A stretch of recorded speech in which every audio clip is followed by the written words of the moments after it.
Hello, gamers, and welcome to episode 317 of the Super Ultra Podcast Arcade. I'm one of your hosts, Daniel Nicholson, and with me is my co-host, Dominic Stallworth. What's going on this week, Dominic? Man, this is post Super Bowl week. Yeah. Also Valentine's Day week. Mm-hmm. Well, actually, no. Valentine's Day is Sunday, so technically it's next week. Oh, you're one of those people that starts the week on a Sunday, huh? Well, I'm just... No, people I'm always kidding. correct me when I don't. And when I do consider it like the last days, 2 days. I'm like, it just makes more sense. Yeah. I said, why would I mean, this is how the work week starts. It's like, you jackasses. Yeah. I think that's how it was for me, is like when I was younger, it was like, that's how it was. Cause like, that's when the school week starts. And then once I started getting paychecks, I was like, oh, I guess this is how this works now. Well, yeah. So, I mean, I say, hey, I'm going by the Spanish calendar or whatever calendar that was in Spanish class. It started on a Monday. I don't know if that was Mexico or Spain who did that. I was like, I don't know, but whatever. But anyway. So we got, the Super Bowl happened. Tom Brady is 7-time Super Bowl champion. Whoop-de-doo. I watched up to Mahomes' interception in the second half, the first one he threw in the second half, and I stopped watching. I didn't watch the halftime show. Yeah. I didn't bother with it. Well, how was it? Did you watch it? It was okay. The mix was really bad, so like him singing was kind of hard to hear. And the spectacle wasn't quite as spectacular as sometimes. Like, he didn't have any special guests pop up or anything like that, so it was just fine. For this show, Daniel, he paid for everything. Okay, I had heard he had put some money in. I didn't realize he paid for everything. So why would he do that? Because I think it's I don't know. I never looked up why that was a thing. Why did he pay for the show? I mean, like, why he paid for the still show? Had their name all over it, so it feels like, he's getting screwed on that deal. Should have been the Weeknd's show. Halftime the Weeknd show. He said, who else got their name on it? Oh, Pepsi. Yeah. Well, I think maybe Pepsi had to help. Okay. But he paid, but it came from him. But it can't, I'm sure, like, I'm sure he paid for everything, but he paid for it. Like, he paid for it. The thing is, I'm thinking NFL is saying that they don't need this anymore. Like, they don't need to pay for it. Because maybe back in the day when the NFL wasn't as popular, this was a way to get people to watch Super Bowl. Mm. Now, it's like, why people watch the game anyway? Right. Well, do we have to pay people to come do a halftime show for us? Mm. Isn't this more of them getting publicity? Piggybacking off of us instead of us piggybacking off of them. Gotcha. Yeah. So I can see that. So that's very telling too about where the industry has gone in that aspect of it. Yeah. But yeah. So then I understand, like, when I hear people talk about the show, like you just said, like, oh, you say it's not really spectacle stuff. Now I kind of see, like, because maybe it's just not enough. The advertisement money wasn't big. Well, the advertisement money wasn't big, period, I think, for this Super Bowl. It wasn't a lot of advertisements compared to other years, because that first half went by quick. And because they didn't go to a lot of commercials. Mm. They did a lot of commercial breaks like they used to do. Because I was like, damn, man, this is almost over. I said, good God. I didn't really see as many commercials. My friends kept tweeting me, well, not tweeting me, but texting me that, like, hey, man, this is only showing like 2 movie commercials. They ain't really showing much. I said, yeah, they're not. I don't think they're going to show much this year. Because when I read something that they're not going to have a lot of commercials, and a lot of companies are donating the money to charities and stuff like that. Mm-hmm. Yeah, I saw like Budweiser was doing that or something. So instead of Budweiser, you got Bud Light commercials. Yeah, which I never knew. I thought they were the same company. I mean, they are? I don't know. Isn't that all like Anheuser-Busch or whatever? But people always separate them. Yeah. So I always thought, like, I was like, aren't they the same thing? Is that just the light version of Budweiser? Yeah. I don't know. They are the same thing. They're both trash. Okay. Yeah. They make good commercials, though. Yeah. They make fine commercials. Those Clydesdales are beautiful. But, yeah. So I didn't really see nothing that really caught my eye as far as commercials. And plus, I didn't watch the whole Super Bowl, so it was a lot I missed. And I think a lot of time I missed the commercials even when they were on. The only one I remember is, I mean, I know there was a Winter Soldier one. Yeah. There was the Bud Light one where they had all the Bud Light guys together, which is pretty funny. And McConaughey getting stuck in a vending machine. And I guess, are they for 3D Doritos? Yeah. That's what they're for? So they're back. Because that was a thing before years ago. Yeah. Yep. I remember those. So I guess they're coming back until they be gone again. They don't seem like what I'm looking for in a Dorito. Oh, I had them before. I mean, it just tastes like Doritos. Oh, okay. I mean, I don't know. I mean, now I'm not going to say what the ingredients are now. But back then, they're all organic. They just taste like now. Doritos. It was just, like I wouldn't call it thick. It's just like a hollow, like, I don't know. Yeah. I'm trying to think what I was going to compare it to. I don't know what to compare it to. It's just like a hollow chip. Yeah, But it just tastes like Doritos. That's all.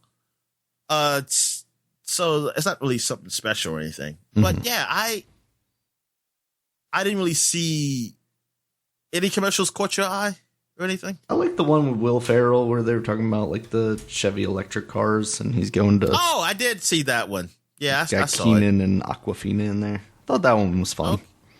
Oh, okay. But yeah, that's it. There really, that was pretty much it. Okay. Like there really weren't any movie ones, like you said. Nothing big there. I mean, I guess there aren't really that many big movies coming. They could have did something for Kong versus Godzilla. I think all those movie commercials came out last year because they didn't come out last year. Yeah, they're coming out this year. The movie's coming out this year. Oh, but I will say this: fuck anybody who was against the view of how black people are portrayed in cartoons very well. Like you felt like, oh, that's not a fair assessment, because I just saw that preview of that movie with the dragon movie that's coming out for Disney. Okay. And that's all Asians, and I'm assuming Chinese, because that's why you should show with dragons from. But that was all Chinese people in that cartoon. I forgot about that because that was the first time I'd ever even heard about that movie. I was like, I saw it like from the people that created Frozen. I was like, this is some bullshit, right? Because this isn't a Disney thing. I've never heard of it before. And there was like Disney's Dragon, whatever. And I'm like, huh? What? Yeah. And I didn't see no other type of people in that movie. So I just think that's bullshit that you could do this with any other race and have their own movie that speaks on their culture, but you can't do black people. I think that's way fucked up. That we have to have a white woman who plays a black man and the black man plays a cat. I think that's pretty fucked up. I say it's a bad movie, but it's like, come on, man. It doesn't make sense. It's like it's done, and everybody else is done. Everybody else is done. I'd like to see the creative team behind Soul versus the creative team behind this new movie, and see if there's maybe some differences that would. It'd probably be like make sense. The people behind Tidal for Jay-Z. A bunch of foreign white people. I mean, not foreign, but a bunch of white other people that's not black. They probably got somebody black to be a consultant for the barbershop scene. Yeah, and maybe the jazz club. Or they just watched Barbershop a couple of times. Yeah, or they just went there. It's like how the British people do. What British blacks do when they come over here to act. They just go to our barbershops and learn our vernacular. I mean, that's true. They in interviews they say they do that. Yeah. I mean, that's not nothing controversial. I mean, it can be controversial, but that's what they do. Mm-hmm. But that's just method acting, right? I mean, that's just them learning the method. Yeah, I guess. But anyway. Yeah, other than that, there's really nothing else to really talk about because I didn't watch the whole game. I know they lost and they didn't even score a touchdown. It was an awful game. A lot of people said it was an awful game, unless you were a Brady fan or a Tampa Bay fan. And it was disappointing. It's disappointing. Not just that Tampa Bay won. It's just that you really expected a great game. Yeah, and I expected like a quarterback off, basically. But I think Mahomes was more hurt than we thought. I mean, he did say he was going to a toe surgery before the Super Bowl was going to happen. He said he was going to have that after the Super Bowl. But I think if you had a good offensive line, it wouldn't matter. I think you didn't have to move a whole lot if you had a good offensive line. Because, I mean, look at Brady. He don't know how to move. Yeah. And he had an offensive line was blocking for him. Unfortunately for Mahomes, his offensive line is not as great as it was fucking terrible. And also some receivers were catching balls early. I saw that. Mm-hmm. And then the Chiefs defense it's never been a great defense, but they just weren't stopping anything because you're letting Gronk, who really didn't do much this whole season, he had a day. Yeah. I saw him, and then I saw Antonio Brown get a touchdown. I was like, damn, Antonio Brown's, he's getting a ring, man. That man's getting a ring. Yep. But yeah, it's awful. And then my wish of like Tom Brady just retiring, like this is like, he got Super Bowl. Now he can just go retire after he got Super Bowl with another team to prove that he don't need the Patriots to win, even though he had a great team around him in this. I mean, this was a great team. I'm sorry. The quarterback that was previously there with that team, and he got added and stuff. He got added parts too to this team, but his team was already great. It was just the quarterback that was a problem. The quarterback that was there previously, Jameis Winston, I believe had over 5,000 yards passing last year and 30 touchdowns. That's great. I mean, so you're thinking this has got to be a good quarterback, right? Except for if you look at how many interceptions you threw him. You do like 31 interceptions. Like nobody's ever done that. I don't know if anybody's done that in the history of football, throw 30 touchdowns and like 31 interceptions. That's ridiculous in one season. So that's why the team wasn't that good. Like the team was actually good on paper. Like the people they had, they just had a quarterback who just turned the ball over every fucking game. At least 3 turnovers. Like how many games of the season? 16? I don't feel like doing math, but he at least threw a turnover every game. I mean, he threw 31 turnovers, man. That's ridiculous. So all you need was a competent quarterback to make that team get over the hump. And they did when they got the best one. They got the best quarterback. Even though he's older and everything, but he's still like one of the best out there. Yeah. So this team turned out to be pretty good. I hope they turn horrible just because I'm a hater. I'm a Tom Brady hater. But thing is, I looked at the team. It's like, man, this is a great team around here. Like, put like this. I was like, if you don't do nothing with this team, he needs to retire because this is a great team around him. He has to do something with this team. And thing is, they started out. Actually, they were okay the regular season before their break. But they start getting tired. They start going on a little losing streak.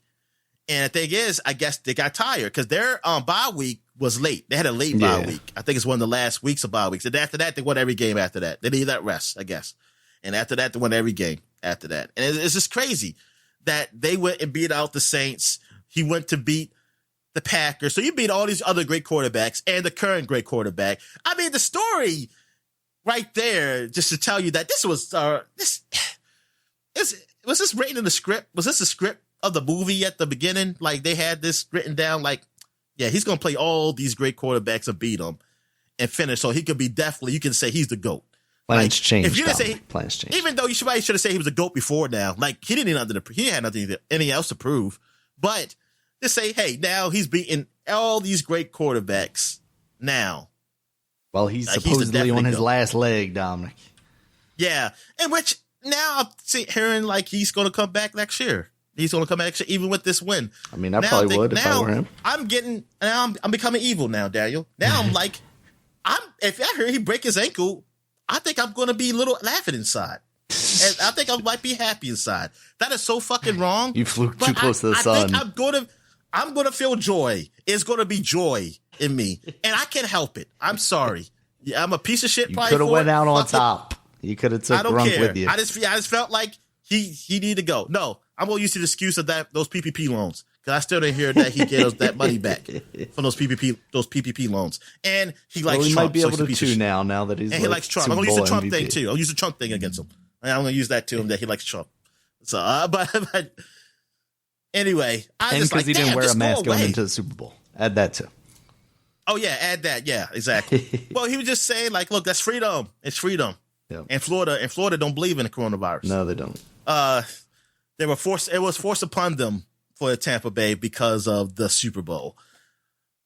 But anyway, but I'm just joking. I don't wish that on him. I did just see that like somebody is proposing a travel ban to Florida or from Florida or whatever. So they'll just move the team to play in. Oh no, I don't mean like the teams. I mean like the state. Like people just can't travel.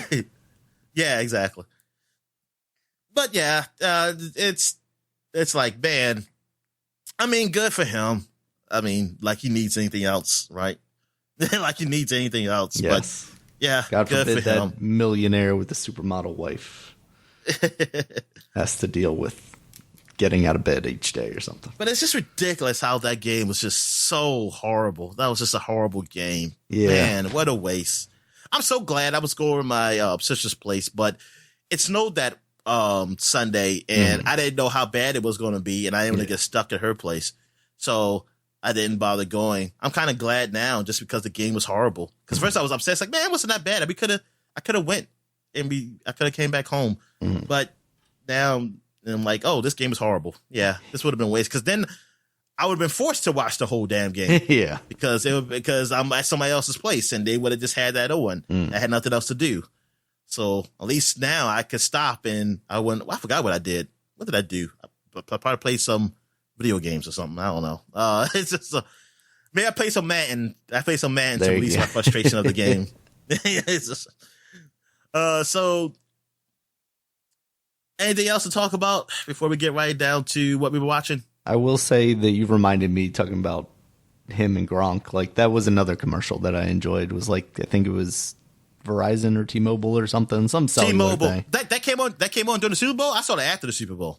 I saw it after the Super Bowl. I saw the one with the Blake Shelton and Gwen Stefani that was like a similar concept during the Super Bowl. That was funny. That was funny. I remember that now. Those two were funny. I like that. It was like, the Gronk one was funny too. Meet me in Florida. That just goes to my conspiracy. They had to win because of that commercial. Because that commercial wouldn't be as good if they would have lost. Absolutely. 24/7 champion, Ron Gronkowski. Yep. All right. So what? I guess we get to what we're watching. So I don't got anything up here. Well, I did watch something. I just forgot to put it up here. What'd you watch? Well, did you watch anything? Just more WandaVision. I don't think a couple of weeks ago I watched a couple of things that I don't think I ever actually mentioned. No, you didn't. You didn't because I asked you, did you watch something? You said no. No, I think it was like the week before last week. I don't remember. It was like before our HBO stuff ended. That movie Little with the girl from Blackish, the younger daughter. We watched that. It was okay. There was something else that I just remembered the other day that I watched. Was it better than Big?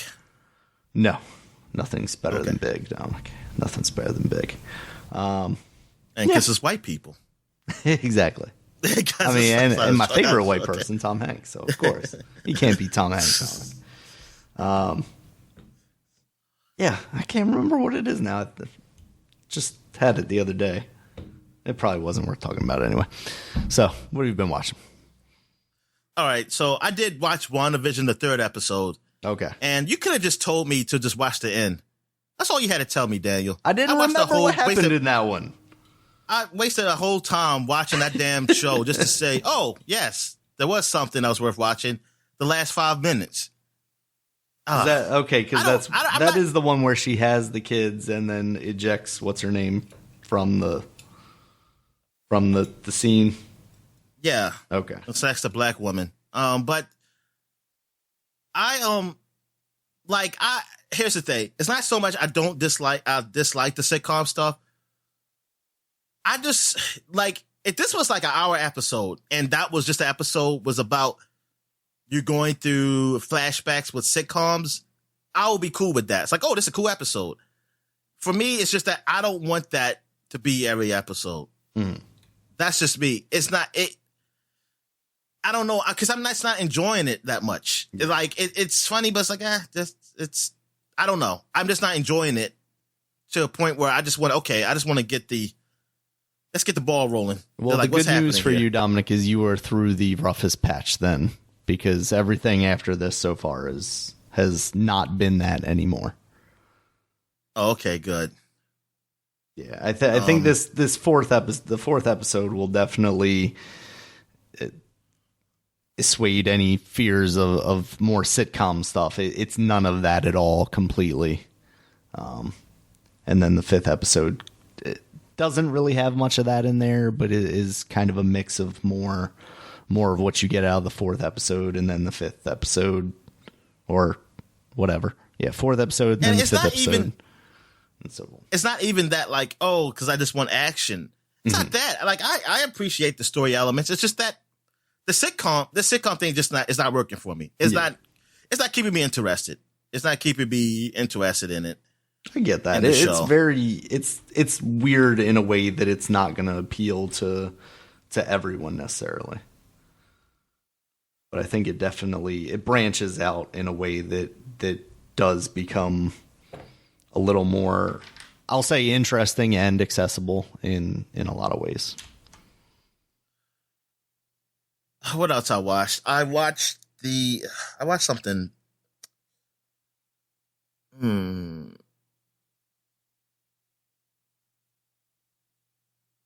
don't remember. I don't think I finished it. I had started because it's the X-Men anime on Netflix now. Oh, really? And I watched a little bit of it. I didn't watch a full episode though yet. Okay. So I'm curious to see that, because I always heard about that years ago, and some people said how they liked it. I'll say, I guess I'll check it out. I don't think I thought I watched something else. I thought it was something new, but I guess I didn't.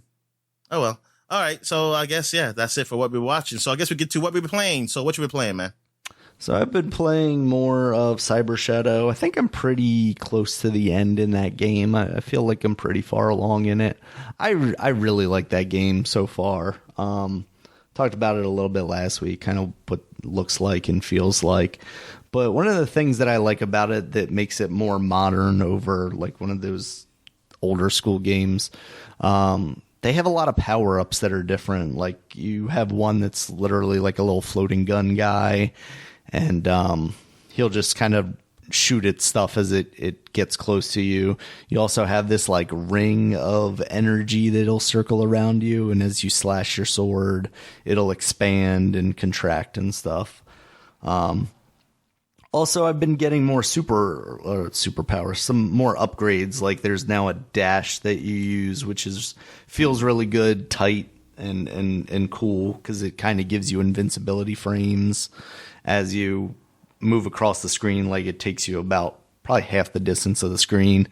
And there's also, what else did I just get? Damn.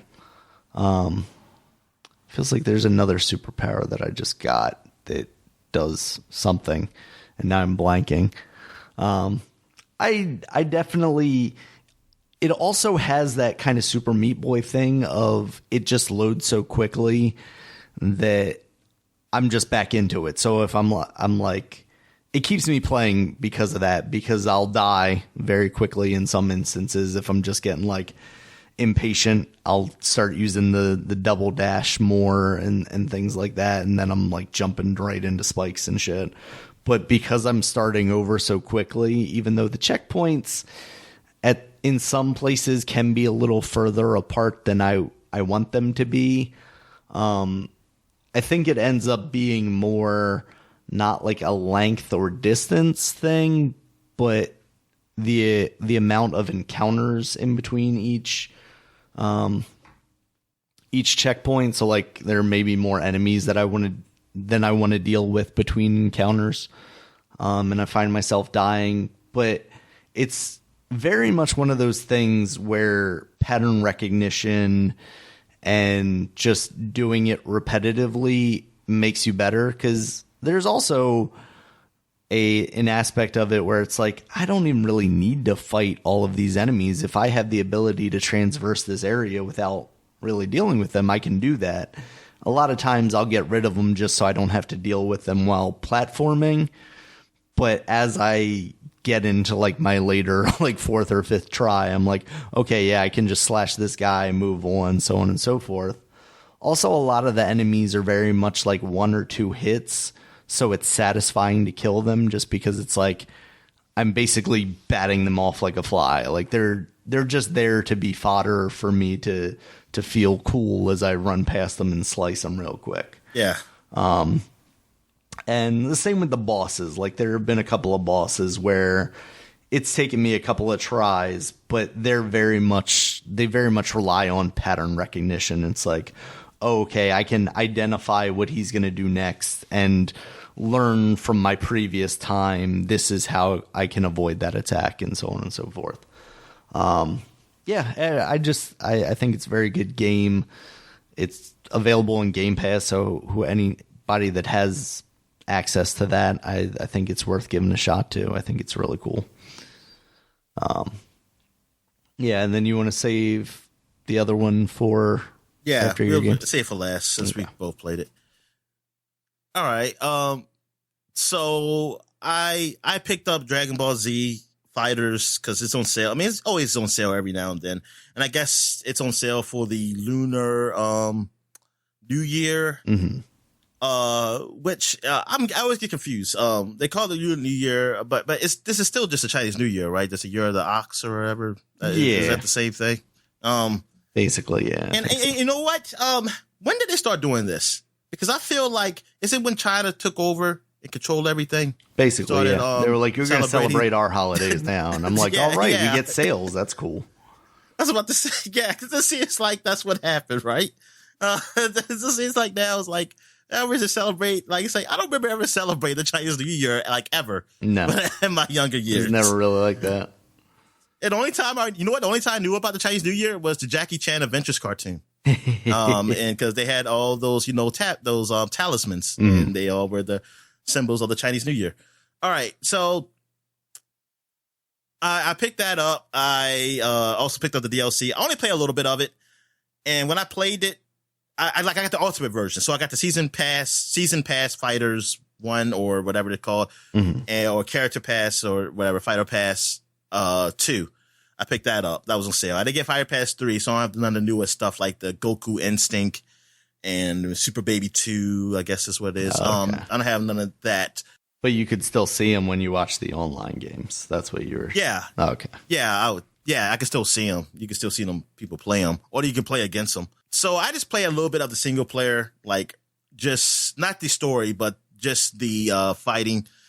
When it takes you through like their I don't know I don't know what that is, like some type of grid. I guess it all depends how well you do. You go up to fight higher difficulty enemies. Yeah. Or if you don't do as well, even if you win, if you don't win, I guess you won. You got like a D. They'll put you on a different path that's slightly easier or something like that. I just did that, just trying it out, just to see how it looks on the Switch. Because like, if I didn't like it, I was going to send it back and get a refund. Mm-hmm. But it does look good on the Switch. Like it looks really good. I liked how it looks, and I know some people were complaining about the loading. Said it looks really good on the Switch, but the load times. But I guess I don't know what people are comparing the load times to. If they're comparing it to PC, yeah, it's definitely, consoles are too long compared to the PC version. But if comparing it to the PlayStation 4, the base PlayStation 4, I don't think it's that long. I think maybe the Pro version of PS4 and the Xbox One X, maybe the load times they should be a lot better on those. But I think it's still, the load times are just as good as the base consoles. So I think if you're ever on the fence about getting it because of the Switch system, I think you should get it. I think it plays well. The only thing you're going to have a problem with maybe is the controller, because maybe you don't like the controller for fighting games. I mean, if you don't have a problem with that, then that's fine. I mean, I have that. Well, it's not the Satisfy, but it's another version of the. It's a thing that's like the Satisfy shell. I got that, which makes it better for me to play that game. And then I use my Wii U Pro controller when I'm playing on my TV. Nice. So it feels good up there. Like I'm okay with playing it like that. Or I can just use if I want to, hook up my Xbox controller to my 8-bit Duo. So I don't have a problem with that. And it looks good even on docked. So yeah, the game, it runs well. Nice. So yeah, I think they did a really good job with the like moving this to this sample, the port of this game. Also, I played some Yakuza 3 finally. I finally started that up. And see, this is a remastered, which unlike 0 through 2 were remakes that I played. Mm-hmm. So they looked a whole lot better than what this looks like. Gotcha. And like, so this is a remaster of a PlayStation 3 game. And you can tell, like, even from the menu system and the way the game looks, it's like, oh yeah, the graphics are definitely not as good. And it's okay so far. The story is very heartwarming. Like, this takes place after the events of 2. Now, it starts out at current times when it first starts out as far as the story goes, the cutscenes. But then it flashes back to the ending of 2 to you leaving the Yakuza. Like, you're always leaving the Yakuza and then coming back. That seems like that's just the theme. Trying to get away, but they keep pulling you back in, Dominic. Yeah, exactly. It's like the Yakuza games. And so you want to start a orphanage because that's where you grew up as, and you want to start an orphanage for kids. So you're going to Okinawa and you started an orphanage over there. And with the girl, like, you've been protecting too. Like, she's older now. Now it's been like some years, and she's in I don't know how old she is now, but I know she's going to 6th grade. She was younger than that. And you got these other kids. So you do all these, like, you're doing some quests and stories with these kids, which is like, it's really a nice takeaway from the game. Like, it's like, oh, this is really nice and heartwarming. And like, you got this kid who was being bullied. Then you find out, like, the kid that was bullying him is the son of the teacher, because you were trying to talk to the teacher, and the teacher was like, oh, I'm tired of you kids. It said your kid fought for being an orphanage, and like, he's like, it's his problem. Like, he's the one causing trouble. Mm. And then you find out that, oh, the son is actually of him. Baby, that's why he's really not trying to fix the problem. And then you find out, you talk to the kid and said, why didn't you tell me the teacher was his father? He said, because the kid told me that his father works for like a prominent politician or something, and that he would shut down an orphanage. So what I did was find a prominent politician. I went to the golf course that he goes at, and luckily he invited me to play golf with him because his partner was gone, and I became friends with him. So that basically got to the point where I helped the bullying stop, because the guy saw that I was friends with the politician too, the teacher. So he basically got the kid to stop bullying, really, because of that. So I got friends at high places. And there's other stories like that. Like, I was like, darn, I haven't got to no killing and stuff yet. So, I mean, though, you do have random fights when you go in the city, when I do stuff in the city. Like, somebody just comes to you, just be like, oh, for various reasons to want to fight you, which I don't know why. It's like you look a certain way. Or like, if I drunk some alcohol, it's, oh, you smell liquor. You up here walking around drunk. I'm like, I'm not drunk. I'm not totally drunk. I just drunk like a bottle of whatever I drunk, whatever. And they still do that. It's like, I guess they get advertising in this game. Like, this is real liquor, and they tell you all about that liquor, how smooth it goes down, and where it was made, and everything. And like, the guys want to fight me because of that. And they say, oh, so I'm sorry I did you. I'll buy you a drink or something. And they give you some money. Give you some money after you beat them up. And I did some side stories. I think there's a cabaret here, but it doesn't feel as good as the ones I played before. But like I said, this is the older version, so they really improved upon it. Mm-hmm. Like, in this version, you actually walk around the cabaret and kind of get a feel of what the customers want. Okay. And then you kind of make your girl, like, get the best girl out there for them, which only have one girl for right now. You got to go recruit them, and you randomly find them. Well, I don't know, it's random.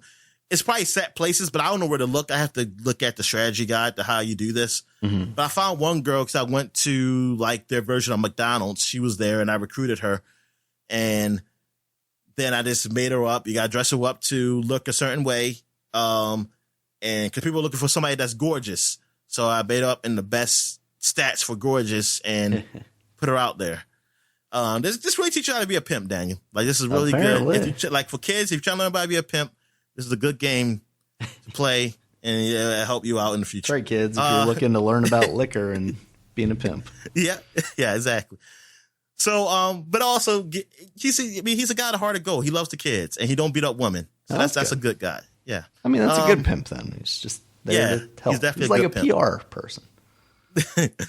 So it's different. It's not as good as the other Cabaret, but I mean, I haven't played too much of it, but what I read, other people reviewed it and said, yeah, this is definitely not as good as the newer ones. Like some of the mini games just aren't good. Like golf, God, it took me forever to figure out how to play golf when I had to play golf for that, man. Like I would have it set to where I want to hit and I'm like, okay. And I felt like I got into the green of the shot meter. The ball goes nowhere. Then I realized, I have to let go twice. It's a weird way of doing it. And it's like, God damn it. This is dumb. And I was like, yeah, I won't be playing golf. So a lot of these side stories I know I'm not going to be doing. Just like as one side story, I had to play billiards. And, oh man, even on easy, I just wish I hope there's a cheat that's out that's make the balls go wherever to the fucking hole. Cause there's no way in hell I'm going to be playing this damn pool game and learning like the angles and stuff. It's like, it's too complicated. And the dart game is definitely harder than what I ever played on the Kiwami games. Like, I don't know how that aim system is supposed to work. I got to find, like, what's the aim system for this shit. But anyway, yeah, so far, those mini games they're a little too complicated or just not as fun. But some of the sub-stories I did were pretty funny. But it definitely doesn't feel as good as the Kiwami games. Because Kiwami games, like I said, they're remakes, so they improve upon a lot what these games offered. So it's like me really playing the past, really, like playing old games, just that it's continuation of the story, unfortunately. And I understand them not trying to do a remake on these. I mean, first of all, it's expensive. And second of all, these are closer to, they are still closer to what Kiwami is. So, see, those other remakes, well, first of all, Zero never happened. So that was just a new game. Kiwami 1 and 2, they were PlayStation 2 games, I believe. Mm-hmm. So they were very, very old. So they had to. It was better to do a remake than a remaster of those. Like, you would have to fix those. While I think 3 through 5, they're more, they're more now. Like, they're more recent. So even though they're a little older, they don't feel too old, but you can definitely still see like they are older games. I think 6 is closer to what Kiwami is. Because that one came on PS4, I believe. Yakuza 6, I think maybe NJPW, yeah. So I'm still gonna play it because the story is still really where it's at for Yakuza for me. I still like the story. So far I haven't got to the part where like how it started. Like I said, I'm kind of still in the flashback stage, a semi-flashback stage, I should say. Like this is before the events that led up to how the game started. Mm-hmm. I haven't got to that point yet. So I guess it's really establishing your life as a caretaker for this orphanage. Like, I guess, yeah, it's like, you're living a good life and then things all go wrong and something. You got to go back into being Yakuza and wearing that old ass suit you wore back in the damn 80s. Cause he does not change clothes. Like, he's still wearing the same suit he wore in the 80s. Like, he's still wearing that same old suit. I was like, what, dude, can you come on, man. It's like in this game, it's like supposed to be like 2009 or something. I forget. And I'm like, yo, put some like a normal suit on. Like, you're gonna have to pop your collar like that up, like you did in the 80s or whatever. Anyway, there was one. I went to the arcade. It was cool. I saw Virtua Fighter 5. I was like, oh my God, they got Virtua Fighter 5 in this game? But no, they didn't. Oh. They didn't. I was like, I can't believe that. I was like, come on, man. I said, maybe it wasn't in the original game. I said, God damn, y'all could have put it in this game though. Yeah, because come on, that game is so old. And I don't even know. if that's even backwards compatible or anything. I don't know if you can play it on these current gen consoles. I'm not sure. I was like, yeah, let me play some Virtua Fighter 5. But nah, they didn't do that. Yeah, it's okay. Well, it's a play. I played some Civ 6. I lost Civ 6 because I didn't win in 60 moves. I had a lot more places to conquer. Now, when I opened the map up, I saw that, oh my God, it was a lot of cities I had to conquer, and it was no way in hell I was going to do it in 60 moves. Mm-hmm. So I don't know what the strategy is for that game. Mm-hmm. I don't know what the strategy I was supposed to go by to win in 60 moves. I got to look it up. So I'm like, how? Without me using my cheats. Because I think I'm thinking about buying it because this game is on sale. It's always on sale on Steam. I'm really thinking about just buying a game, putting cheats, set it up, and then switch it over to my Switch. So I was like, okay, I got all this money. So now I can just buy everything and just conquer the world. But I just want to know what the strategy is to do it. Because I was like, damn, I can't do this in 60 moves. All right. Also, I forgot to mention, I did play Monster Hunter because it was a demo out. It's still a demo out. Mm-hmm. But I forgot to mention I did play it. I mean, it feels just like the Monster Hunter I played on Monster Hunter World. Okay. So, and it starts you off already beefed up. Like, there is a tutorial mode, excuse me, that teaches you, but I just jumped right in the game where they gave you already character that was kind of beefed up a bit. So you can just go out and hunt a monster. And I went in and killed it. I think it killed me. It hurt me first. And then I got reeled back to the beginning by some cat medics or whatever.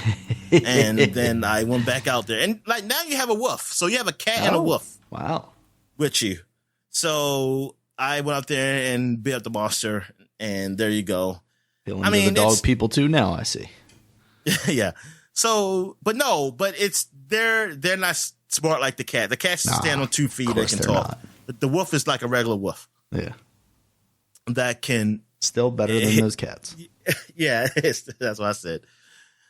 So it's a Monster Hunter game. So I'm not the good judge of those games because I'm not really a big fan of them because I think they're just, I still don't like how they overcomplicate the mechanics of the game, which I think is supposed to be part of the game to make it a little tough on you. Like, to me to use this potion, I gotta equip my weapon back. Man, I gotta unequip my weapon and to take my potion and things of that nature. Mm. And it's just like, come on, man. Let me just go hit him. I need a baby version of Monster Hunter if I can like more. That's all I want. I just want a baby version of Monster Hunter. All right. What else I played? Space Crew is a game on Xbox. I think it's part of the free play days of the weekend. Okay. So this is actually a sequel to a game called what's it called? Bomber Crew, I believe it's called, or something like that. It's a strategy game. So the Space Crew is kind of like a Star Trek thing where you guys crew of spacemen and you gotta you got these missions, but you gotta watch over your crew. You got engineer, you got a security officer, captain, and whatever. So they got their own duties, and you gotta manage your ship. So when you're fighting something, you gotta use your energy. Like say, hey, you got energy for warp drive. You might have to move that energy so you can have more guns on the ship, so you can fight the enemies off. Mm-hmm. So it's pretty nice. But I heard that a lot of reviewers are saying that the first game, Bomber Crew, which is like almost look like you're in a plane, like just regular Earth, whatever. It looks like an old style plane from the looks of it. But I think there are DLC that gets different type of planes though. But they think they like that one better. They think that setup was better. It's something about, I don't know what it is with this Space Crew, why they don't like it as much. Because it got 59% on Metacritic compared to the other one. I think it's like in the 80s. Mm. So I don't know what's missing. But for what I played so far, I liked it. I put it on easy, though, because I was like, I just want to try this out. Yeah. But somebody said like the first mission was tough. So maybe it's tough on easy, on normal. Maybe it's like really tough and harder than what it should be, the difficulty. Mm-hmm. And I think one reviewer said that the variety, it gets old. Like eventually after you play it for so long, it gets a little old. But I don't know what's the sale price is on this. But it is on the Switch. I think it's on everything. It's on everything, but I know it's definitely on sale on Xbox right now.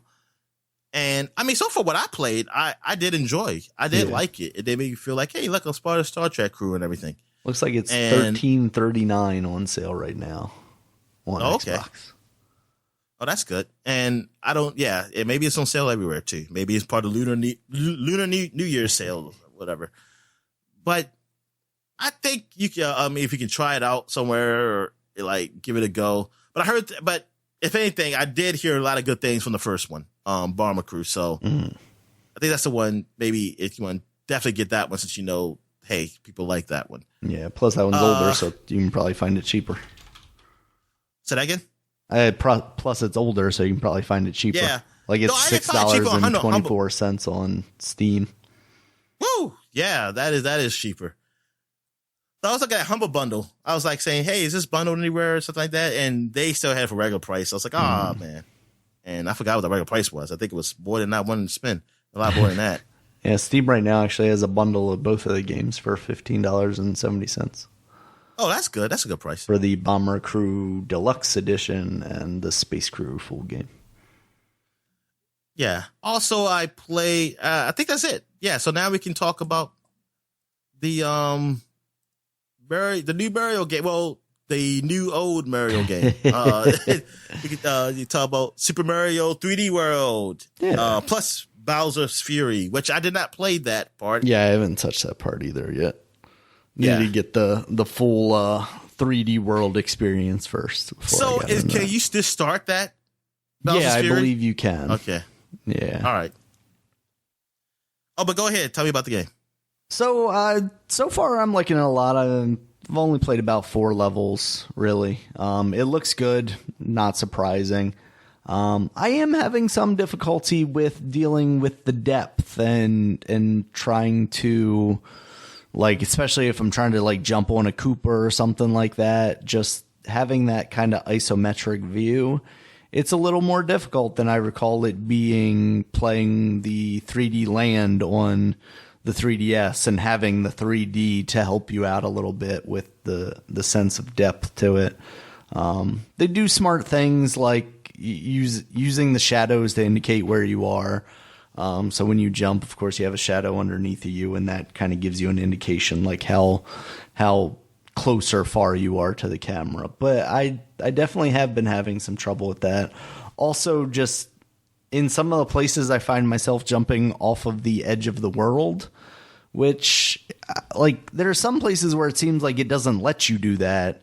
And then there are some places where it seems like it does, and I'm like never sure where. And I feel the control to me is just not quite as tight, because I feel, especially when you're doing like the dash, when you're holding down the button, you kind of get a little squirmy there, and you can get a little loose. But overall, I'm enjoying it. I think the levels that I played so far are very good, design wise.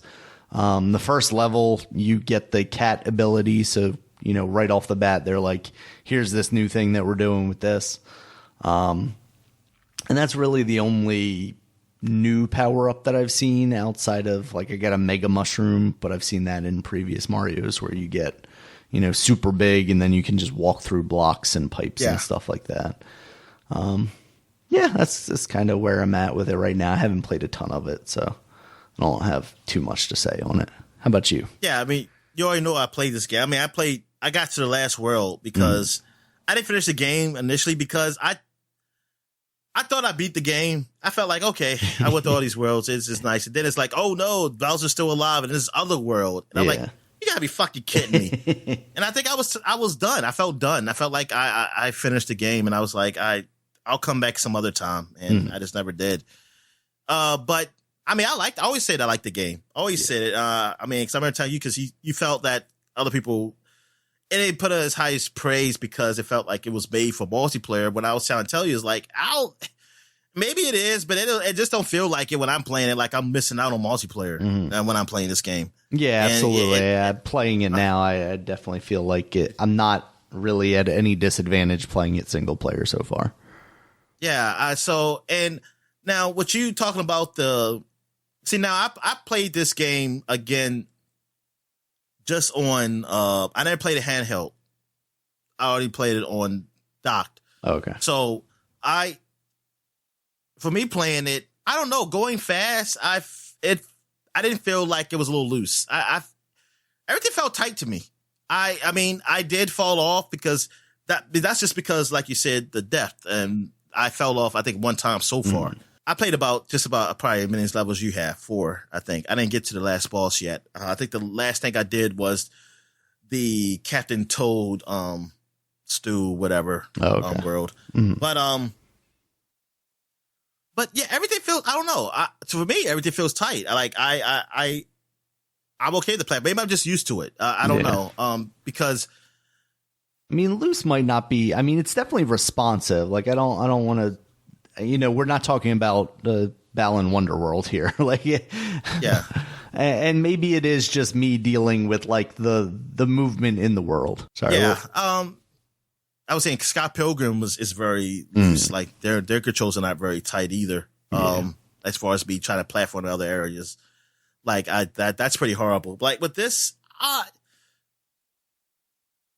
I mean, I guess you compare to 2D Mario, but see, I haven't played a ton of 2D Mario recently. So I can't, like, I haven't played even, the last one I played, was the remake. I mean Mario Maker. Yeah. But I have to play that. I have to play that again to really compare to that. But I don't know. It feels all right to me. Like, as far as the controls go. I mean, I always really liked this game. Like, I always felt like this game, like, it just felt weird. Like, cause the people I listened to, I don't remember who they were now because it's been so long that they didn't really give this game a whole lot. Say, oh, it's an all right Mario game, but it's not that great. But I always thought it was great for me. For me, I always thought it was great. Like, I always thought it was fun as hell. Like, I really enjoyed it. I was like, man, I don't know. I think people have been sleeping on this. Like, I don't know what you wanted. Like, I definitely like this better than 3D Land. I know that. After playing 3D Land up to a point when I had enough fucking stars, and they didn't tell me I had to get every star. I didn't know I was supposed to have to get every star. But, I enjoyed it more than that one. And I like 3D Land. 3D Land was a good game. But I said this to me is up there, like, as far as Mario games for me personally. Like, I always found fun with this. Had fun with this game. That's good. All right. So you got anything else to say? You got nothing else to say? No, not this week. Maybe once I play some more of that, get maybe a little more used to it. Because I really think a lot of it is just kind of that perspective and dealing with the 3D movement in that kind of fixed camera angle. So yeah, we'll see how it goes. Yeah. All right. Oh, well, the only problem I have is that I have with, I think, all the newer Mario games, who do this is when you pick up an item, it replaces the one you have already on hand, which I think is not. It should be a choice of like, hey, do you want to keep this or not? Because, I mean, I guess they want to break out a menu system on you, but then just don't. I don't know. It needs to be a better way because, like, if I already have a cat suit and then I have on hand a flower, a flower power, whatever the hell the shit's called. If I already have that, I don't want to have like 2 cat suits available unless I want to have a backup cat suit. Yeah. But sometimes I'm like, hey, I just want to switch to the flower power or something like that. I just want to have that on hand just in case I feel like it'll be better for me to have that power. But it just replaces it automatically if you pick it up. It's like, oh, so I got to avoid running into it. And sometimes it's just not easy. It's not that easy to avoid. Plus, then I'm not getting those points, Dominic, and I need those points to get my 6th score at the end. Yeah. You know what? I never understood that because, like, you get extra men from coins. So the points I never did get. I was like, what's the points for? I guess it's for bragging rights. But you know what? That's never been a thing. Yeah. Everybody I ever played Mario with I'm not even sure that there are leaderboards in this game for that. Like, I could understand I'm sure that they are. Least. Yeah. But okay. It's just that from my experience, for everybody who I know play Mario's, they never brag about their score. Yeah, no. They just say, hey, I beat it. Mm-hmm. That was as much as you was gonna get. Or I beat it this fast, or maybe something like that. But never the score. I mean, I'm not saying that. Obviously, there's people out there. I just never been that. It's like that's very Like, I never experienced that. Like, somebody look at the score of this. Like the Sonic games have scores. I never heard nobody brag about, I got this many points in Sonic. Like, that's just not a thing. All right. So, I guess we can move on. I guess we'll move on to a break. So I guess we'll take a break. And when we get back, we'll get to the flashback segment. All right. And we're back. And we're flashbacking to the year 2011. 10 years.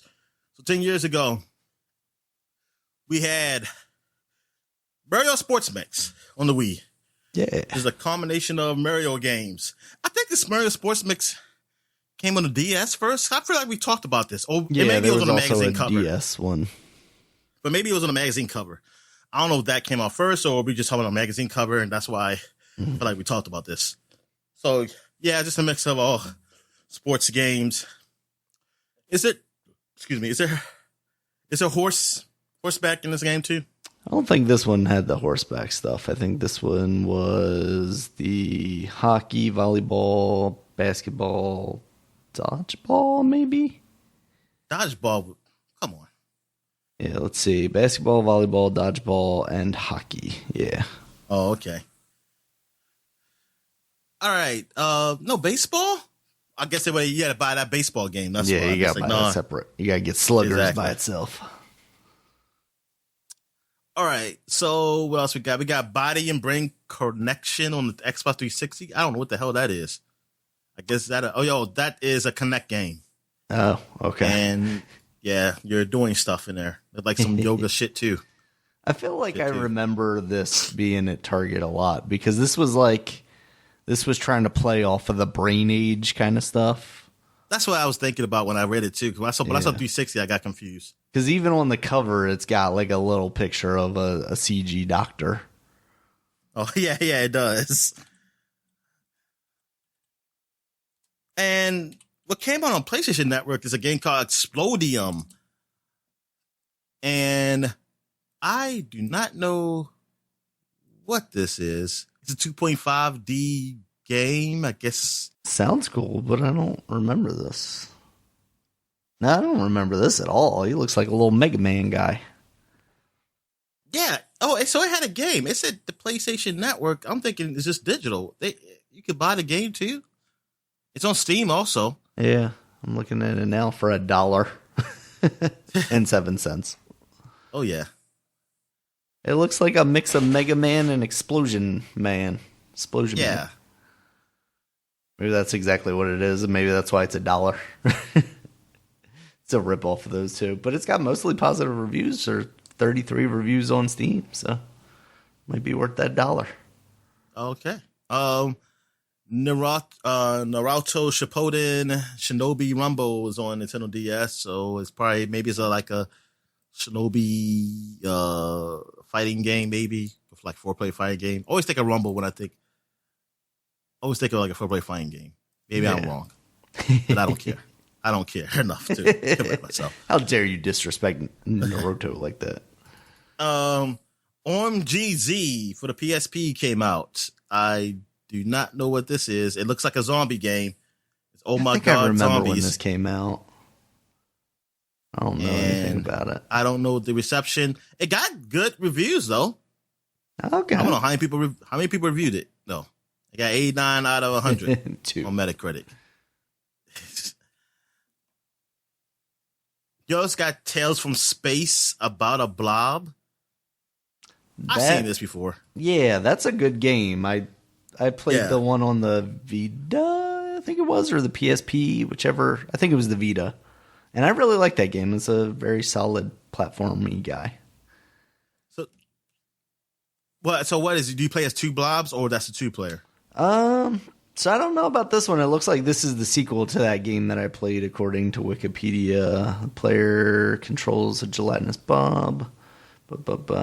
Game itself splits into 4 tiers. Oh no, there's got to be multiplayer, right? Because there's definitely 2 blobs on the cover of that thing, and that's what would indicate that to me. Also, you got Test Drive Unlimited 2 came out for basically everything. Mm-hmm. And this is Test Drive guy. I mean, Test Drive has been around. Yeah, almost like what's the other one? that always comes out, like driving game. That's a driving game that always comes out. That's by Namco. Not Ridge Racer, right? Yeah, Ridge Racer. Ridge yeah, Racer. Okay. Ridge Racer. I mean, test drives not like Ridge Racer, but it's been quite a few test drives around. And what's the latest Ridge Racer? Like, we won't have one for the new consoles yet. Was there one on the PS4 even? I thought there was, but maybe not. Let's Ridge Racer. It doesn't look like it. The latest release was Ridge Racer Draw and Drift in October 20th of 2016. That was for iOS. I was gonna say, and that's got to be something. Yeah, it was none for the new system, even for the current gen systems. Darn, Ridge Racer used to be just something that just came on these systems all the time. Exactly, that was a launch title. Ridge Racer, you got to buy a PS3 for Ridge Racer.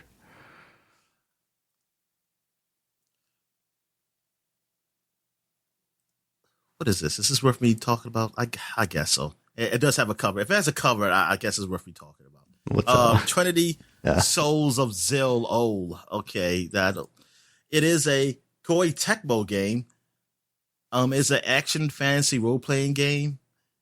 That's all I know about it. It got 55 out of 100 on Metacritic, so there's not that many good reviews for it. So Destructoid gave it a 3 out of 10. Ooh. G4 was still around in 2011, I guess. Okay. I don't know if I believe I guess that. so. Maybe that was the last year's. That was probably his last year's. 2 out of 5 stars. I mean, 2 out of 3 would be great. Game Informer gave it 6 out of 10. It's poor man's Dark Souls, though. PlayStation Magazine though gave it a 7 out of 10. Because it's probably just on a PlayStation. Yep, it was just on a PlayStation 3, so they gave it a good score. That's the best score I've seen for it. Actually, no. Famitsu gave it a 32 out of 40. That's just tell you can't really trust that magazine. No, they're usually paid off. That's what I always heard about them. Oh, that's a true thing. Like they usually. Yes and no. I've definitely heard talk at some point of their reviews being questionable. Not blatantly that I'm aware of. Yeah. All right. I just want to see what this game looks like. It made me think of Dark Souls because it's kind of behind the back, hack and slashy. Okay, yeah, it does. Part of the important Zil-Ol series, Dominic. Yeah, it does look like kind of like that Dark Souls kind of look to it, but probably a whole lot easier though. All right. What else we got here? We also got, I'm going to skip this. You got You Don't Know Jack came out on everything. You got Teenage Ninja Turtles Racers came out. They're not mutants anymore. And it's TNT Racers. And I think this is your racing cars. You got TNT in the back of you. You got to hurry up, get to the finish line. You're going to blow up.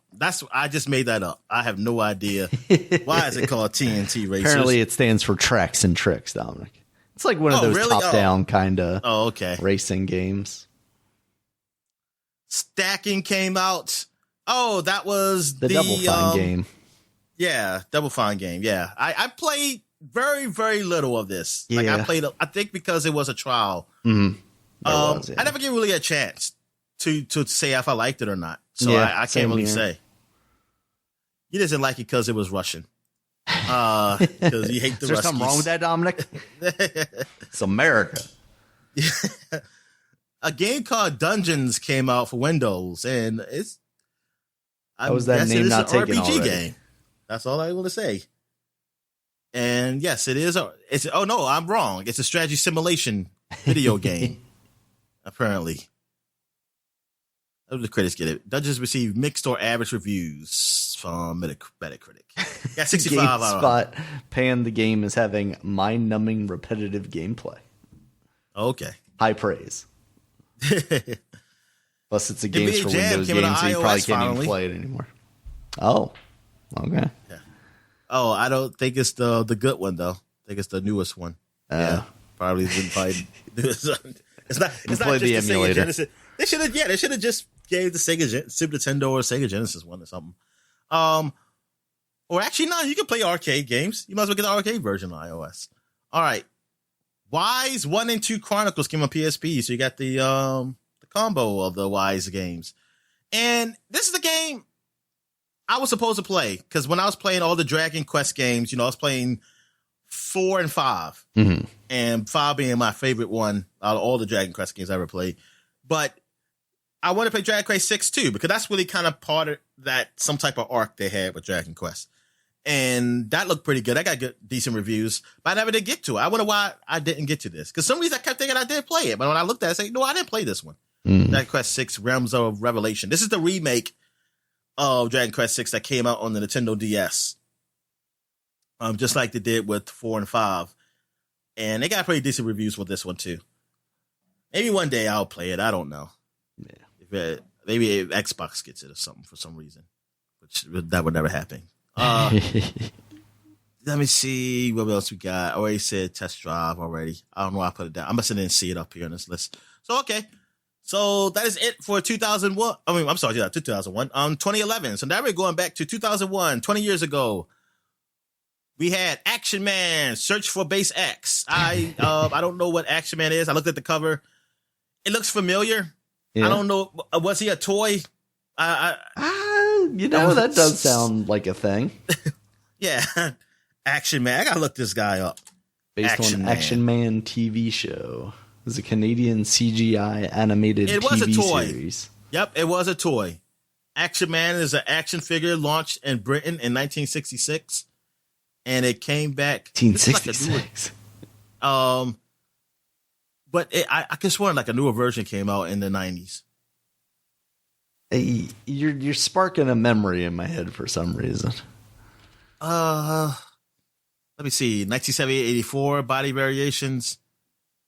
And I guess that's it.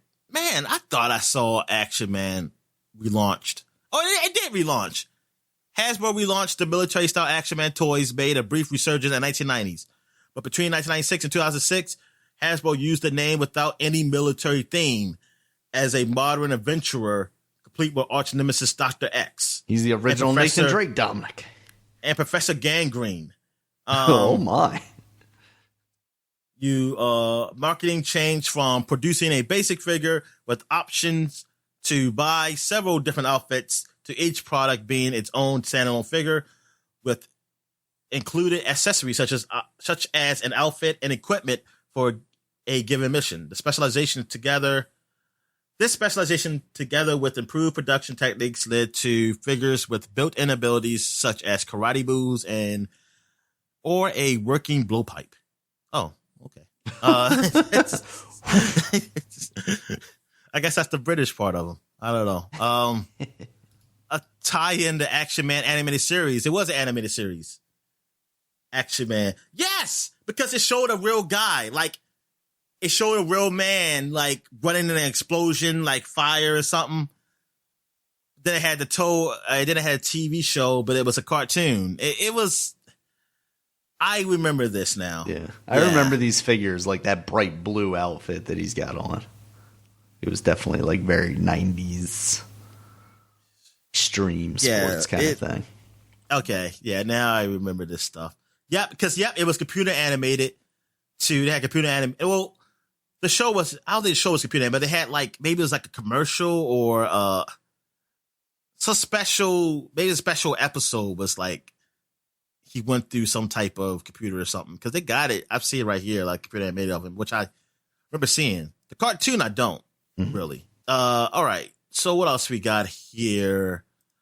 We got Metal Walker. I heard of Metal Walker, and I heard people talk about it like it's like Pokemon. Oh, and okay. I don't know why, because I didn't really read up. I didn't read too much on it, to be honest with you. But I always see it around. I remember seeing it around when I was younger, or in magazines, and it got decent reviews. People said this is if you like Pokemon, but you don't want to tell people you like Pokemon. That's what somebody said. Okay. I mean, this very well could have been one of those games that played on the emulators back in the day. Like, that name does, now that I'm looking at, like, the cover, that name does sound familiar, but... And looking at this game, it does look like a Pokemon game. Like, just the areas you walk in. But the battles, I don't think there's a battle system like that. I have to look. I don't see it because I see the world looks like a Pokemon game. But let me see some gameplay.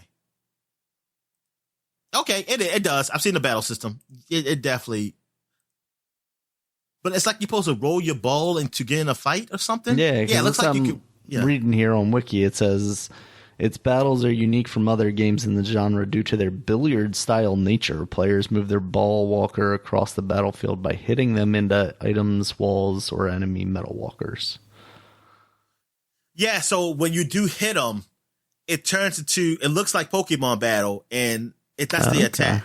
And then it goes back into the world view of you trying to shoot your ball in certain angles and shit, just like you said, billiards. I guess people don't like saying pool anymore. Yeah. They're too fancy for that. Oh man, I think I lost Oh yeah, that very much that battle screen does look exactly like Pokemon. All right. So also last, oh no, it's not last. I'm sorry. I see this two. I got hit under here. All right. So you got Clive Baker's Undying. I left this up here because I always see Clive Baker's a lot of shit. Mm-hmm. And I'm guessing he's some scary writer, maybe, or something. What is he? I think he's the horror writer. So yeah, I think I remember this one being pretty good. Attached, the Undying one being pretty good. Yeah, it's got good reviews. Yeah, I feel like I remember this one back in the day. On game rankings, Metacritic got 85 out of 100.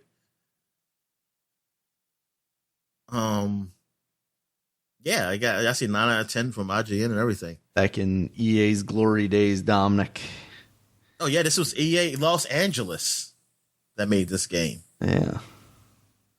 Now, is this a horror survival game? It looked like, it was a first-person shooter horror. I think it was more just like first-person shooter with scary elements kind of thing. Basically like Quake, but maybe a little scarier. Or like, what's the other one? The one with the ghost girl. Oh, Fear. Fear, yeah.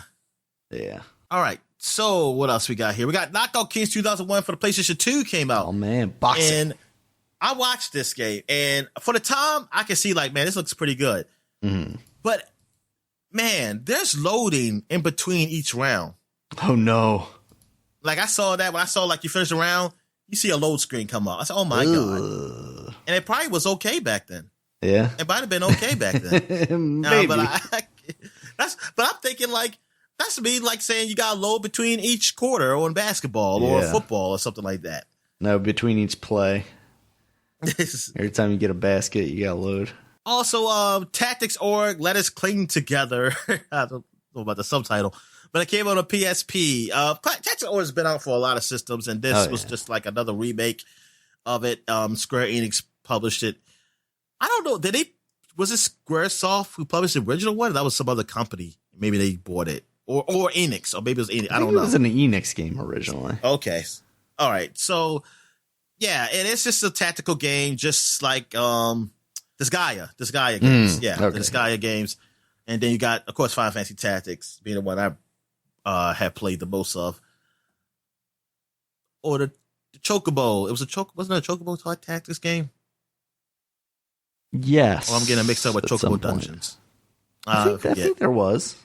I think there was a Chocobo Tactics game too. It's funny because I'm looking at this and I'm like, where are the actual ogres? Because I always think of like super fantasy kind of stuff when I think of Tactics ogre. Yeah, most of the time I see you find other humans. That means something else.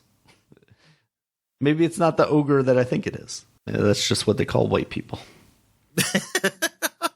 I don't know, man. I think it is ogre. Maybe you find an ogre at the end or something. Maybe it's an ogre who's... Maybe it started out that way and it's just kind of evolved from there. They don't want to put ogres on the cover because people are afraid of ogres. All right. Is that it? I think that's it. Yeah. So that is it for the flashback segment. So I guess we'll take a quick break. When we get back, we get to the gaming news. All right. And we're back. Let's get to the gaming news. So what we got, Dan? All right, Dominic. So these past couple of weeks, there's been some rumblings about the Borderlands movie coming out. And apparently now we know that Eli Roth is directing that, which instantly for me is like, I'm good because I'm not a fan of Eli Roth movies. Why is that? I don't know who that man is.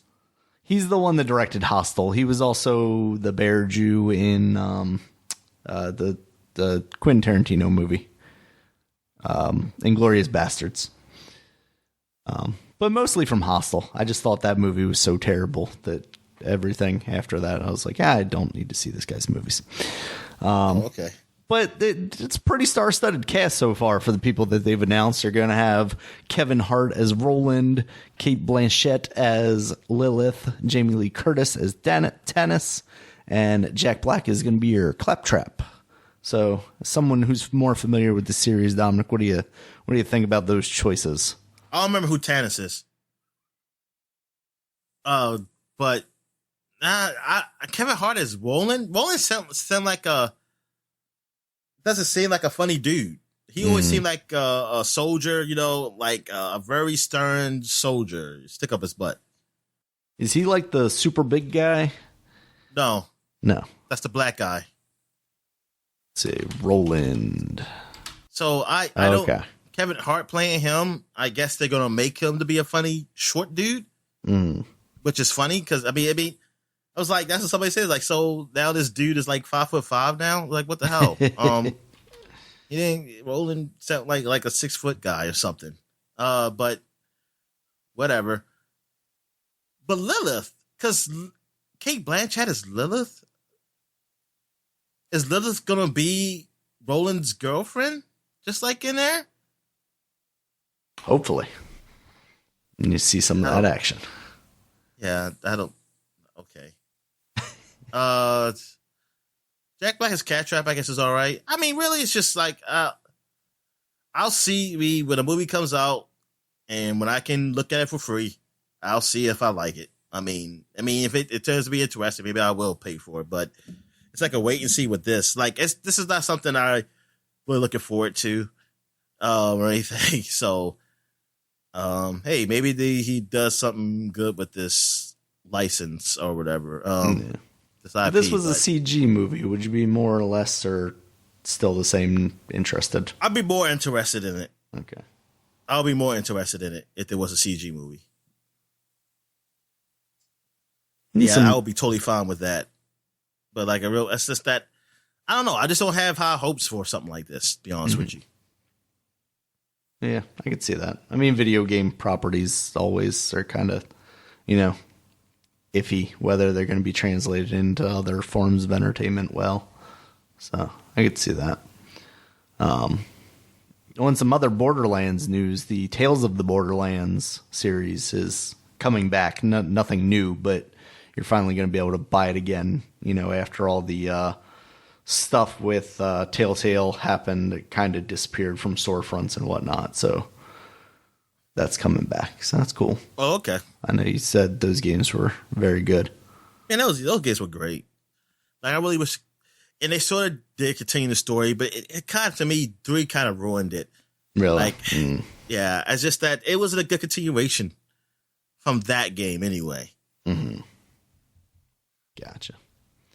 All right, in some other video games turned Hollywood news, Dominic, we got some casting from The Last of Us HBO series. We got Pedro Pascal of Mandalorian and Wonder Woman fame, who is going to be Joel. And we got Bella Ramsey, who is the young Lyanna Mormont, the one that was fighting the bear in Game of Thrones. She's going to be Ellie. So we got that going on. I don't know. Seems like those are good actors, so maybe this could be good. I fully expect this show to be good. Whether it's something I actually want to watch or not, I don't know. There was talk actually of Mahershala Ali being approached for the role of Joel, which apparently he turned down or wasn't able to accept or something, probably related to being locked in to Blade for the rest of his life now that he's working in the MCU. Had you told me that was not Joel, but just another character, I would be interested in that. I think if I would be more interested in a Last of Us series if it touched on those characters maybe at the beginning, just to kind of set up the world and say, hey, this is a place you're familiar with. And then told a different story. Like, we've already seen the story of Joel and Ellie. We don't need to see it just and you know how it ends. Redone. Yeah, exactly. Yeah, so I don't know. That's the problem. I mean, I know, like, it's some things people could say, like, well, what about books that you know how it goes? So why do you care about seeing a show of that? It's just that because you're playing a video game, so you are so involved in it more than just watching it or reading, even reading. Yeah. And there's like, a visual element, of course, and all that stuff as well. And yeah, exactly. Books, you don't have the visual element. Yeah, unless it's a picture book. But you don't have a visual element to it. So it's just like, come on, we've seen this before. Yeah. Like, what was the appeal for? Like, this is, I guess, maybe this isn't for me, really. Yeah. This ain't really for me. It's for people who's never played the game or anything. Yeah. Or don't even play games. Maybe they just watch this and they like it. But in that case, you could do the same thing that you did and just watch it on YouTube. Yeah. You don't need to play the game to enjoy the story. What else? Oh yeah, I know you heard about the woman from Mandalorian being fired.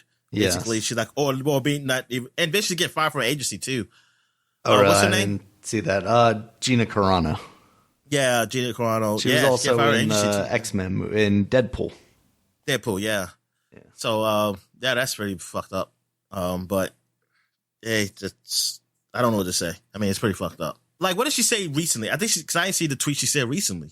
I've seen the older stuff. The thing that seemed like the straw that broke the camel's back was she posted a thing on Instagram or Twitter basically comparing Jews in concentration camps to Republicans, basically saying that they are being treated the same way at this point. Oh, okay. Yeah. Oh, okay, yeah. Can't mess with the Jews, man. All right, I mean, ask Nick Cannon. You see him now. He's part of this board now with like something that puts like Jews and blacks together or something like that. Oh, really?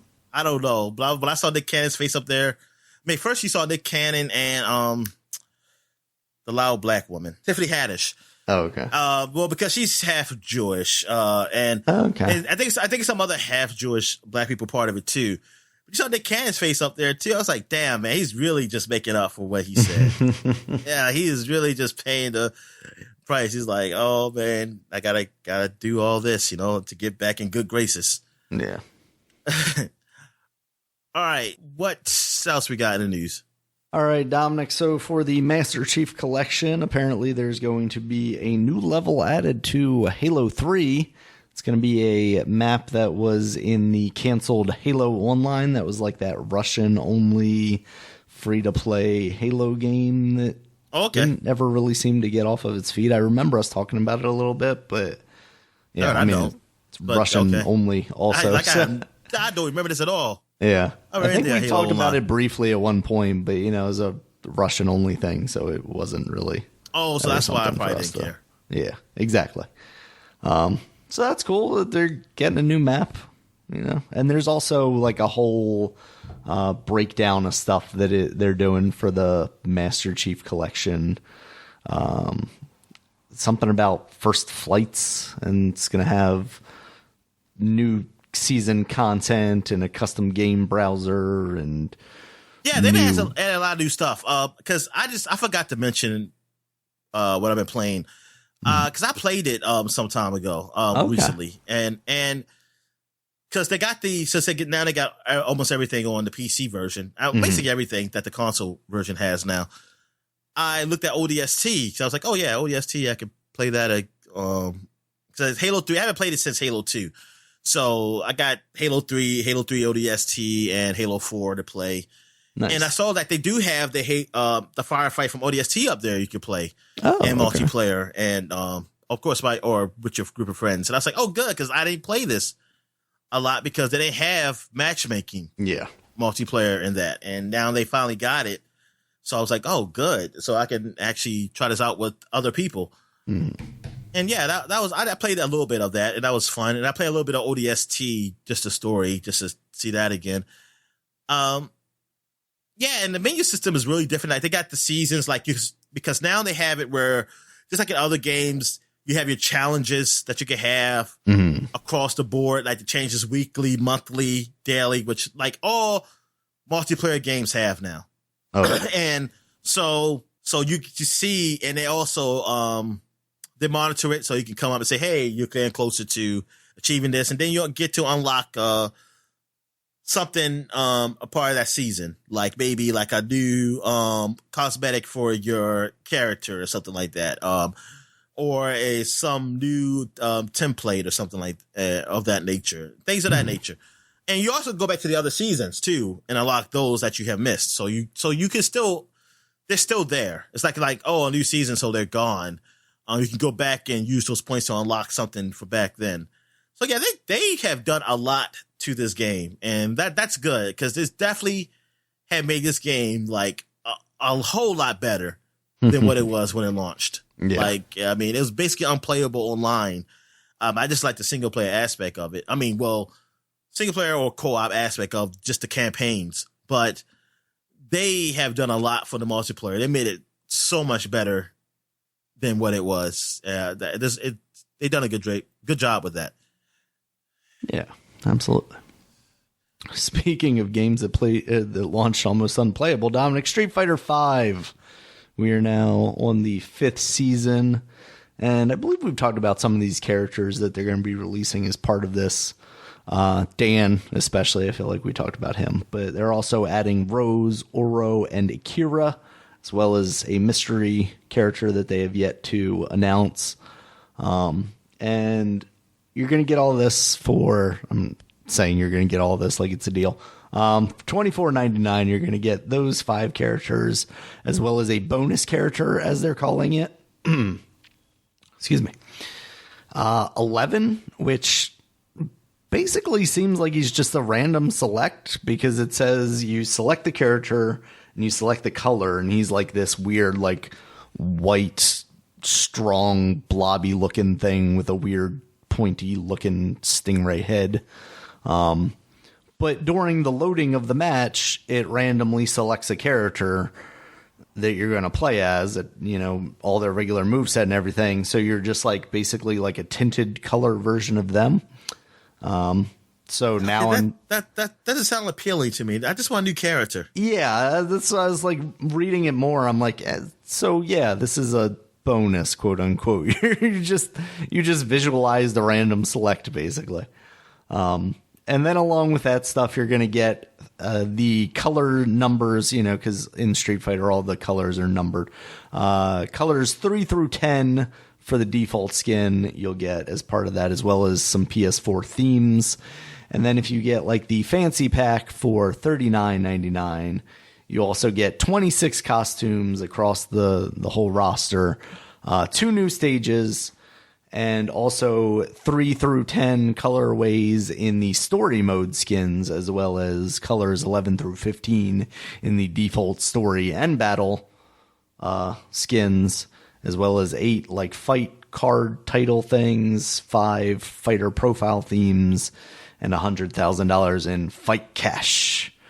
So invest in your fight cash. It's like Dogecoin, but like probably worth more to somebody. $39.99. That's probably more than the price of the game. Like, how much does the base game cost?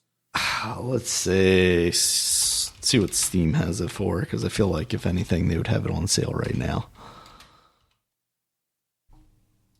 Oh, 60% off. It is currently $7.99 for 5. Now that's the base game. That's not the Championship Edition. Championship Edition is $30. It's $29.98 on Steam currently. So it's slightly more than the $24.99 pack, but less than the $39.99. Exactly. Yeah. These fighting games. We saw the same with Mortal Kombat. It's like, I mean, DBZ, technically. Yeah, exactly. I bought mine for the Ultimate Edition for $17 something, and $19.99 is the price for the latest season pass. Right? Yeah. So, Yeah, and then the thing that bothers me about these ones is that they'll release like the iterative one, like the Championship Edition or Ultimate Edition or whatever, but then they release content after that that's not included as part of that to still try and milk some more money out of you. And I get why they do that. And also, I'm not against them continuing to support the game, so like I feel kind of opposed to just saying like, hey, don't release new stuff, but I don't know. I wish they'd take the other one off the market. Yeah. Yeah. Like, why is the base one even there? Yeah, because exactly. Especially like looking at the Steam page right now, like when I click on it, the first thing, and you know how Steam's broken up, it's got like 4 different listings on the same page, but it's like Street Fighter V, Street Fighter V Season 5 Character Pass, Street Fighter V Premium Pass, buy Street Fighter V Championship Edition Upgrade Kit plus Season 5 Pass, buy Street Fighter V Championship plus Premium Pass, buy Street Fighter Championship Edition. So it's literally the last listing on the page. So, yeah, that shit gets messy. I don't like that. Yeah. Also, this week, Dominic, there was an Epic Store Spring Showcase where Epic was like, hey, these are the games coming to the Epic Game Store. Maybe check us out. I didn't list out everything that they included in the video, mostly just the kind of big ones, or like this binary smoke. This is the first thing that they showed off in the showcase, and it looks very cool. It has like an inside vibe because there's like what looks like 2D platforming stuff, and then there's also like some top-down shootery stuff, all in a very like bright neon kind of cityscape type thing. And it looks pretty cool. So I figured I'd mention that, check that out. And then we got release dates for Kingdom Hearts is coming to the PC, Dominic, exclusive to the Epic Store. The entire series coming March 30th. I would not mind playing Kingdom Hearts again on PC because of cheats. The cheats, yeah. But now I'm hoping like that means it might eventually come to Xbox. I mean, it's on the Xbox. I mean, Xbox. But like PC Game Pass, you mean? Yeah, yeah, exactly. And then I could just get it for free and achievements, and still beat that lawyer and beat that lawyer up. Yeah, and get those. Yeah, oh yeah. And with the lawyer guy, like I can easily beat him this month. Oh yeah. Well. I say that. You think. I'm confident. Yeah, exactly. Until the last day comes. Why is he one of Donald Trump's lawyers? So he's like busy right now. Well, he's a little bit ahead of me, but my friend is in the lead, and I don't want to get past him. I kind of want to let him beat him, but I'm like, I might tell my friend to give me his his account. You're gonna help him out. So I'm gonna play some games on PC so I can play when he's playing anyway, and just play something like play some Halo or something, and get him achievements in that or something like that. Take him down by any means necessary. Exactly. It's like, get the hell out of here. So, yeah, take that. You ain't winning this month either. It's Black History Month. There's got to be a black person to win this month. What are you doing? Get the hell out of here. He doesn't understand that, Dominic. All right. We also got Chivalry 2. That's got a release date that's coming out June 8th, 2021. Are you familiar with Chivalry at all?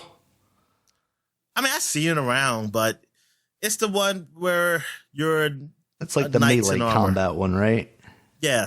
Yeah. That kind of blew up big where you're like flailing around the thing and I know it's real popular, but yeah. But it's just that it's not something that I really care about. Also, we got Oddworld Soulstorm, so we knew that was coming to the PlayStation. That is also now coming to the PC exclusively to the Epic Store in spring of 2021. They didn't have a real release date for that one.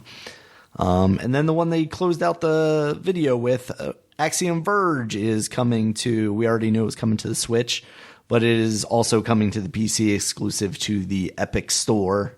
Ooh. Yeah. Those Steam people are angry.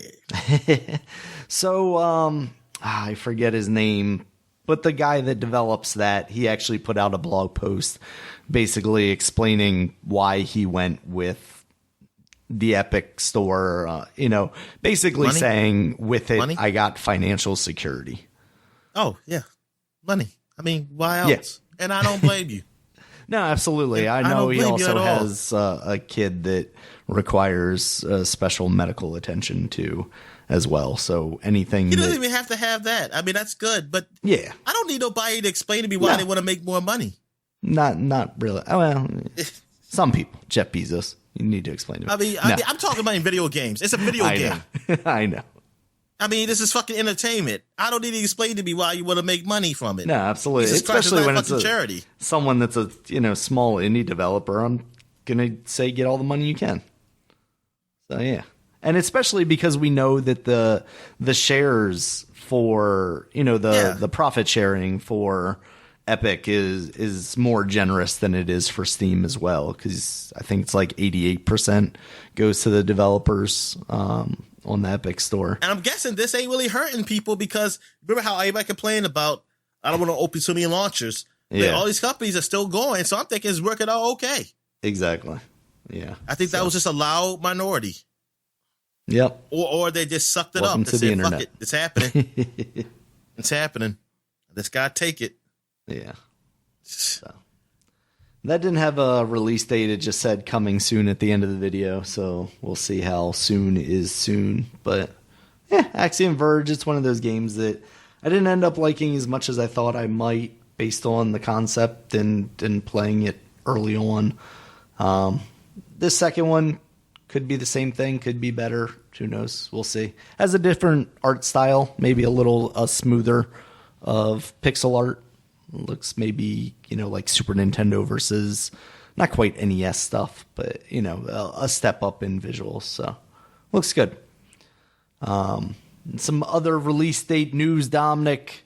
Ratchet & Clank Rift Apart. We finally got a release date for that. June 11th, 2021. Are you going to be able to go to a store and see a PlayStation on the shelf before that game comes out? I'm going to say no.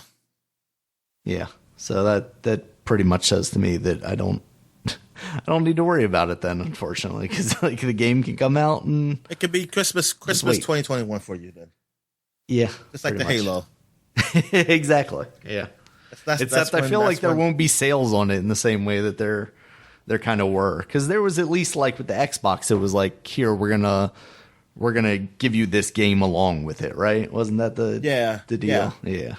This is just going to be like, they're finally available. Here you go, peasant. Yeah, I did PS4 even do that when I got my Xbox. Yeah.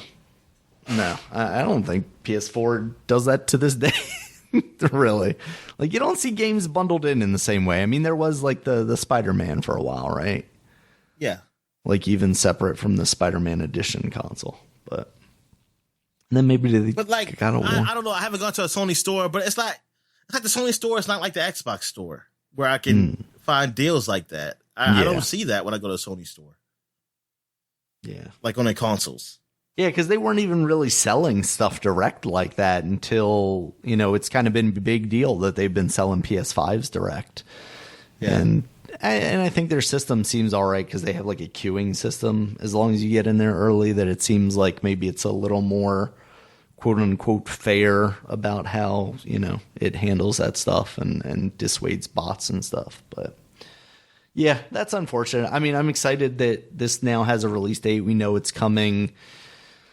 I hate to say it, but soonish, because, God only knows June is going to be right around the corner, Dominic.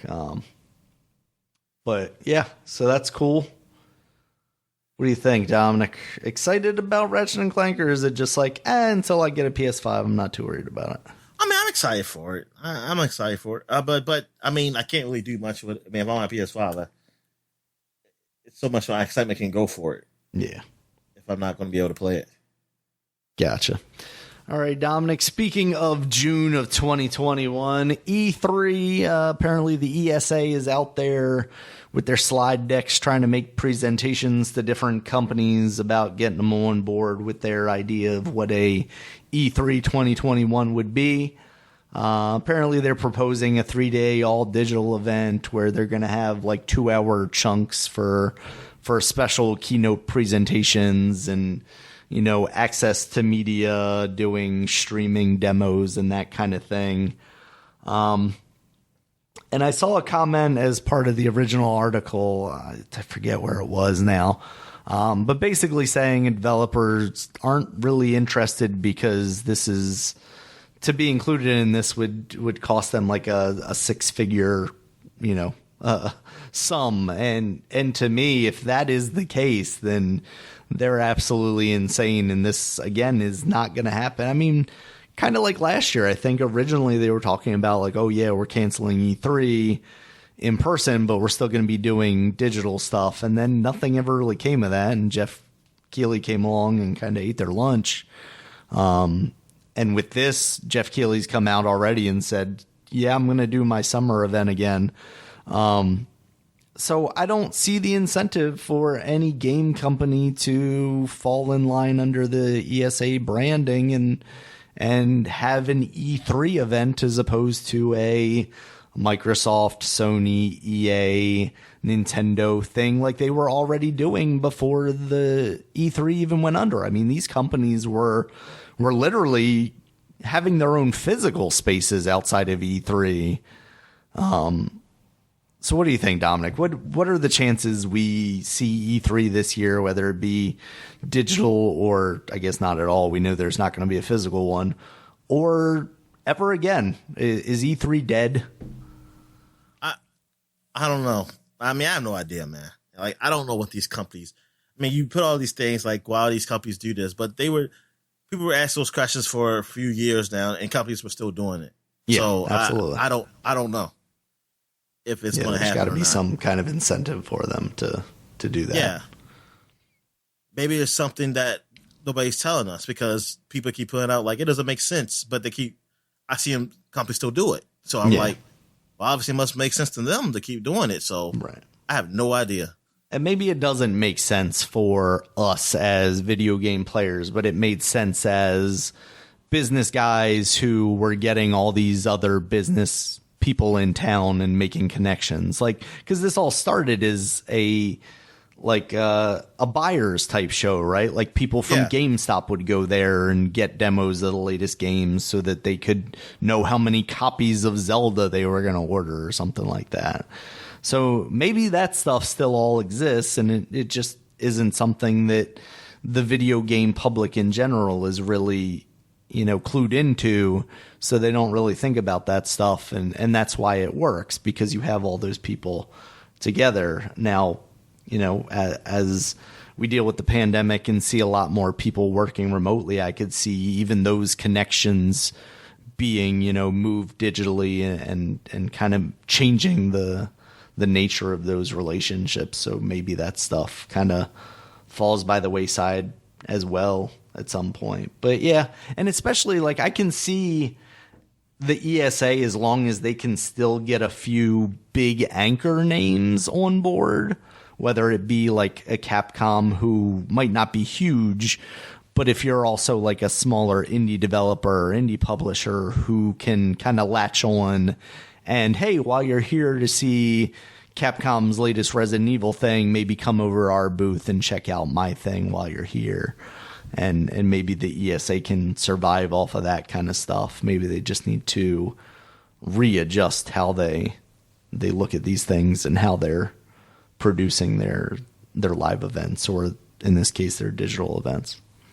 So we'll see as we get closer to June and hear from E3 and the ESA and Jeff Keighley, because, like I said, he's kind of ate their lunch last year and took all the branding. And even then, there wasn't a whole lot of branding from him, honestly. It was still very much like Microsoft just kind of coming out and doing their own thing, and Sony coming out and doing their own thing. So, yeah, you just got some, some first like look at some games with Jeff Keighley. I mean, which is good. Like you got the Tony Hawk thing, Absolutely. That was big. I mean, that's nice to have. That's nice to have that's added with other people still doing this stuff. Like other companies still showing off things too. Yeah. Absolutely. I mean, even though like I said before, I do like E3 because I like how everybody has something at the same time and people showing some of their best stuff, like best games or best hardware or whatever around that time. But yeah, I mean, I understand this is the change that's going to happen, and I kind of still want that. I mean, even if it's digital, I don't care. Like everybody just come and say, so we just have it all lumped there.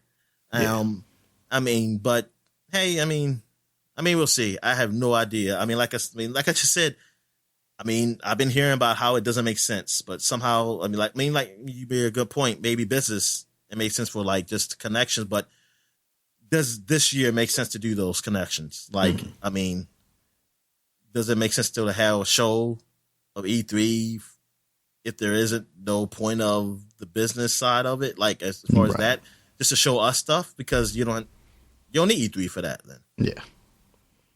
You just need a Twitch channel and a camera. Yeah, exactly. Yeah. So we'll see. All right, so what else we got, man? All right, so things just keep getting worse for CD Project Red, Dominic. Cyberpunk didn't come out exactly in the way that they had wanted, and a lot of people were not happy about that. Sony taking them off the store, them getting lawsuits because of the way that game shipped. Are they back on the store? I don't think they are still. I think they are still off. Let's do our every so weekly check of Cyberpunk PlayStation Store. No. When you search for Cyberpunk in the PlayStation Store, you get Jigsaw Abundance Cyberpunk Bundle, 10-ton Cyberpunk Bundle, VA-11 Hall-A, Cyberpunk Bartender Action, Killing Floor 2 Cyberpunk Outfit Bundle, Observer Cyberpunk Observer System Redux, and Sense, a Cyberpunk ghost story. So no, they're still on the outs. And like we said before, that includes the PlayStation 5, right? And so you, as far as I'm aware, even play it there. Yeah, as far what we talk. Unless I haven't seen any news saying like, oh, but if you have PS5, you can still buy it. Yeah, because they basically make it all one storefront again. Like they're going to be taking away like just like a PS4 storefront and PS5. Yeah, it's all like one storefront. So I mean that is pretty bad. That's pretty bad. And it sucks for people because they may want to play that game and might not want to buy it physically, because I'm sure you can still go in a store and buy a PlayStation 4 version of it. But yeah, absolutely. If I were sitting on a PlayStation 5 and excited for that game and I couldn't just digitally download it, I'd be a little disappointed just because the PS4 version doesn't work. And I understand that. And we've talked about it before. Like maybe leave it up there, but message it, so you have to do a click through of basically saying like, hey, you're buying this under your own means. We're making you aware that this game does not run well on PlayStations, and do with that what you will, but also maybe you aren't going to get a refund if you ask for it, do some research first. Basically, like, here's a YouTube video of the way this game runs on the PlayStation. But yeah, this week, apparently they were met with a ransomware attack, which apparently is a thing that's happening to a lot of companies nowadays, especially because people are working from home. So it's kind of opening up their security a little more, because you have to allow your teammate members to remote in, basically. In like my case, you have to go through a VPN to do all that kind of stuff. Which basically gives you a connection to the internal network. But basically they were infected with some ransomware stuff. They sent them a letter basically saying you got epically pwned, and unless literally that was part of the thing. How much money?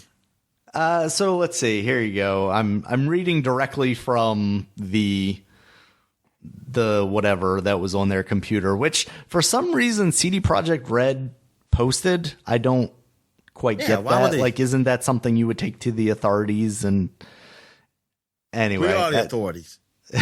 Yes, Twitter is the authority. Yeah.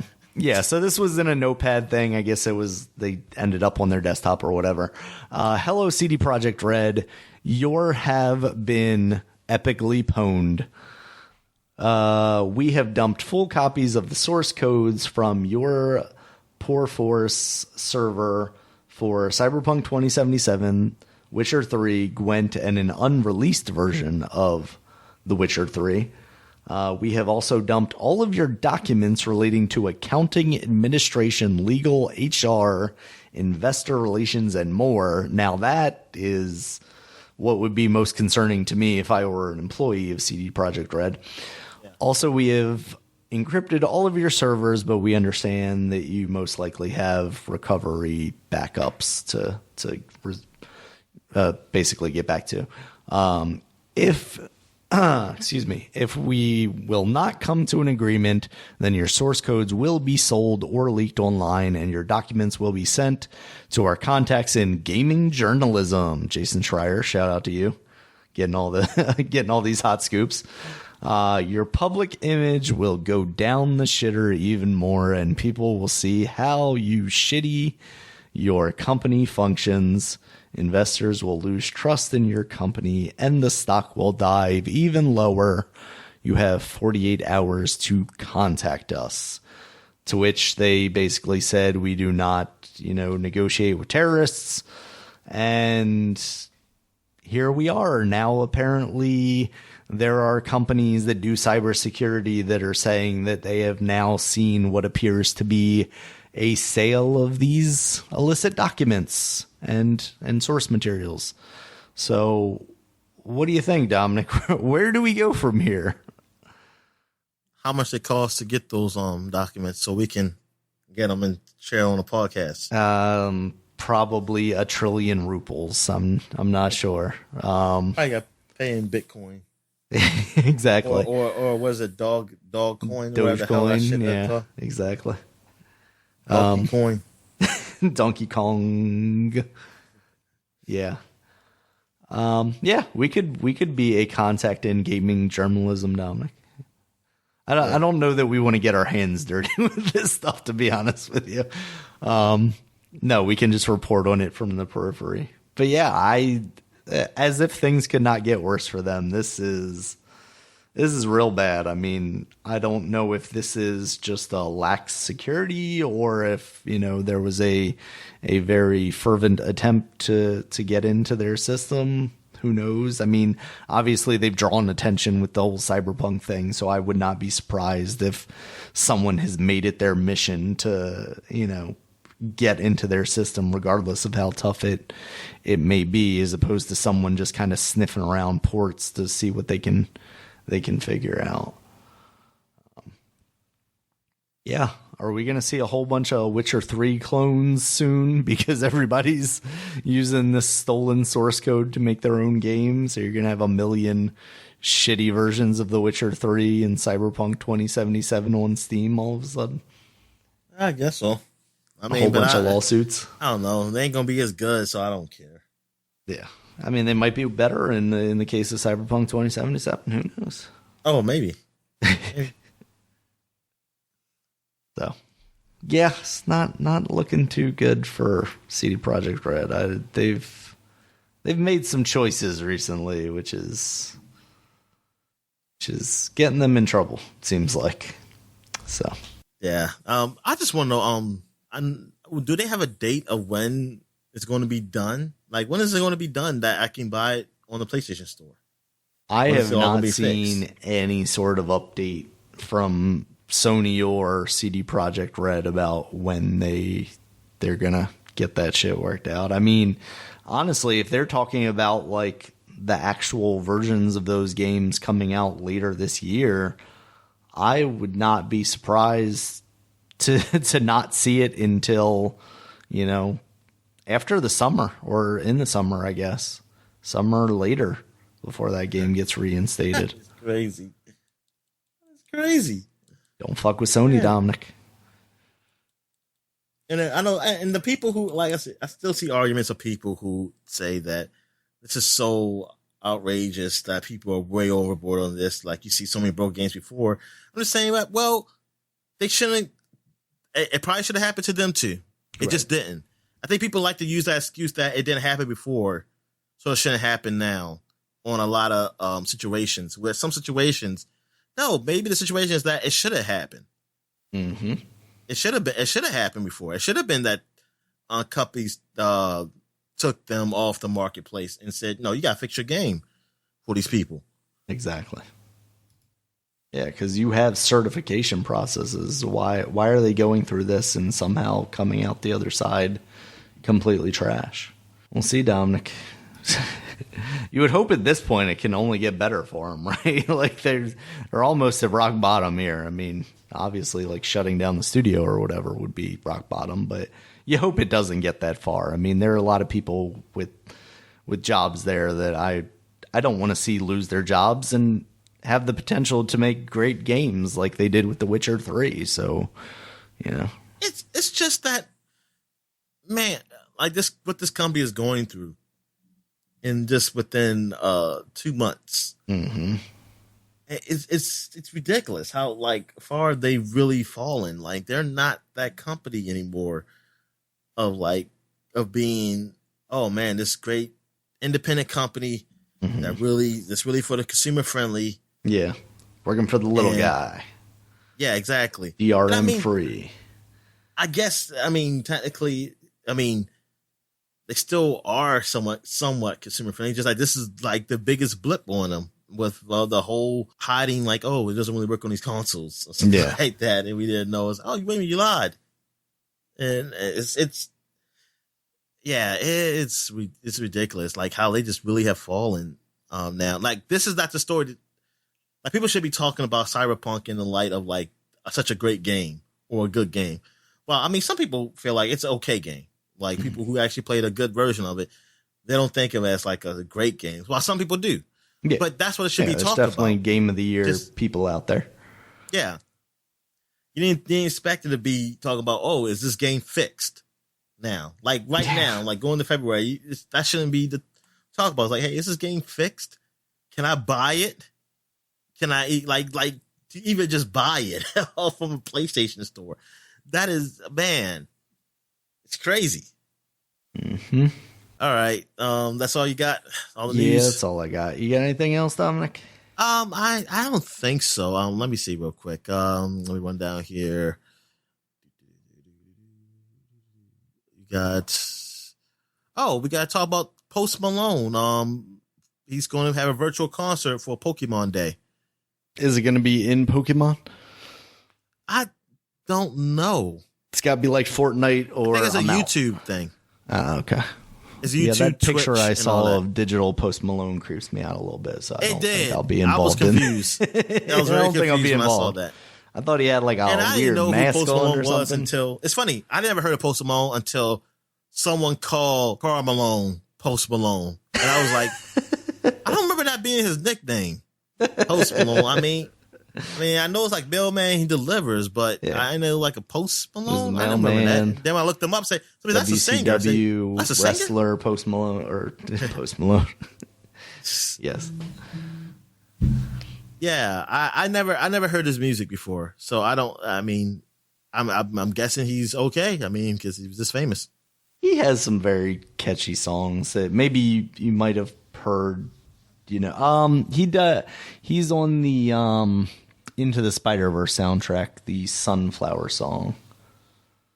Does that, if you're familiar with that one at all. The Sunflower one. Yeah. You're my sunflower. You're my sunflower. Oh, nah. I just like the ones that's really, like the action-y ones. Yeah. I hear you. Pokemon. Trying to be Fortnite, Dominic.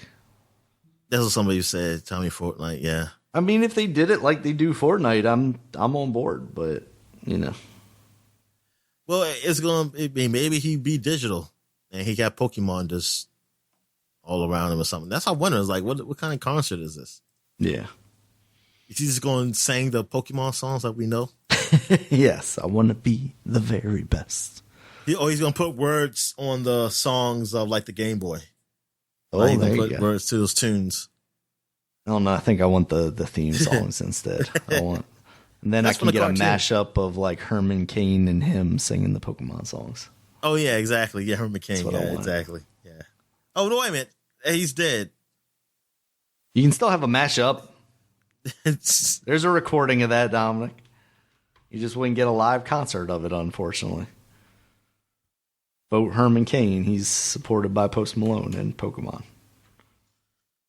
Also, he still tweets, Dominic, so I don't know. Is he dead? Is coronavirus fake? No, it is not. Wear a fucking mask.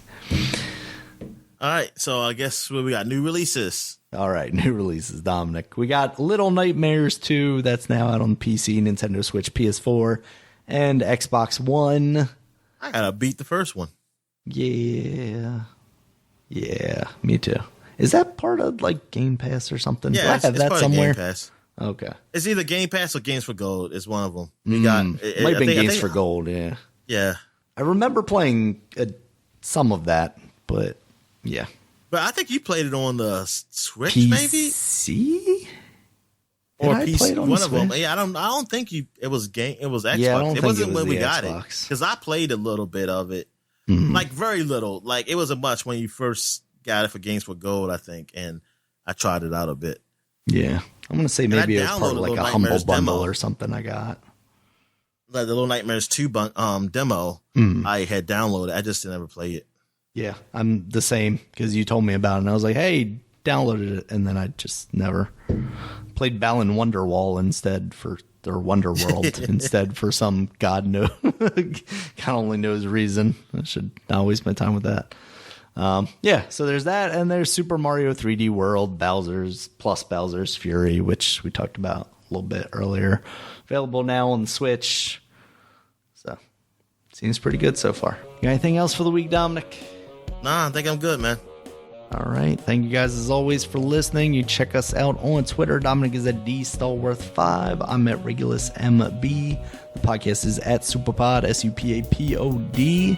Superpod.com is the website. You can check us out there. It has all the podcasts as well as links to all the places you can find us: iTunes, Stitcher, Google Podcasts, Spotify, and YouTube, where you can find a video version of this podcast with gameplay over top of it.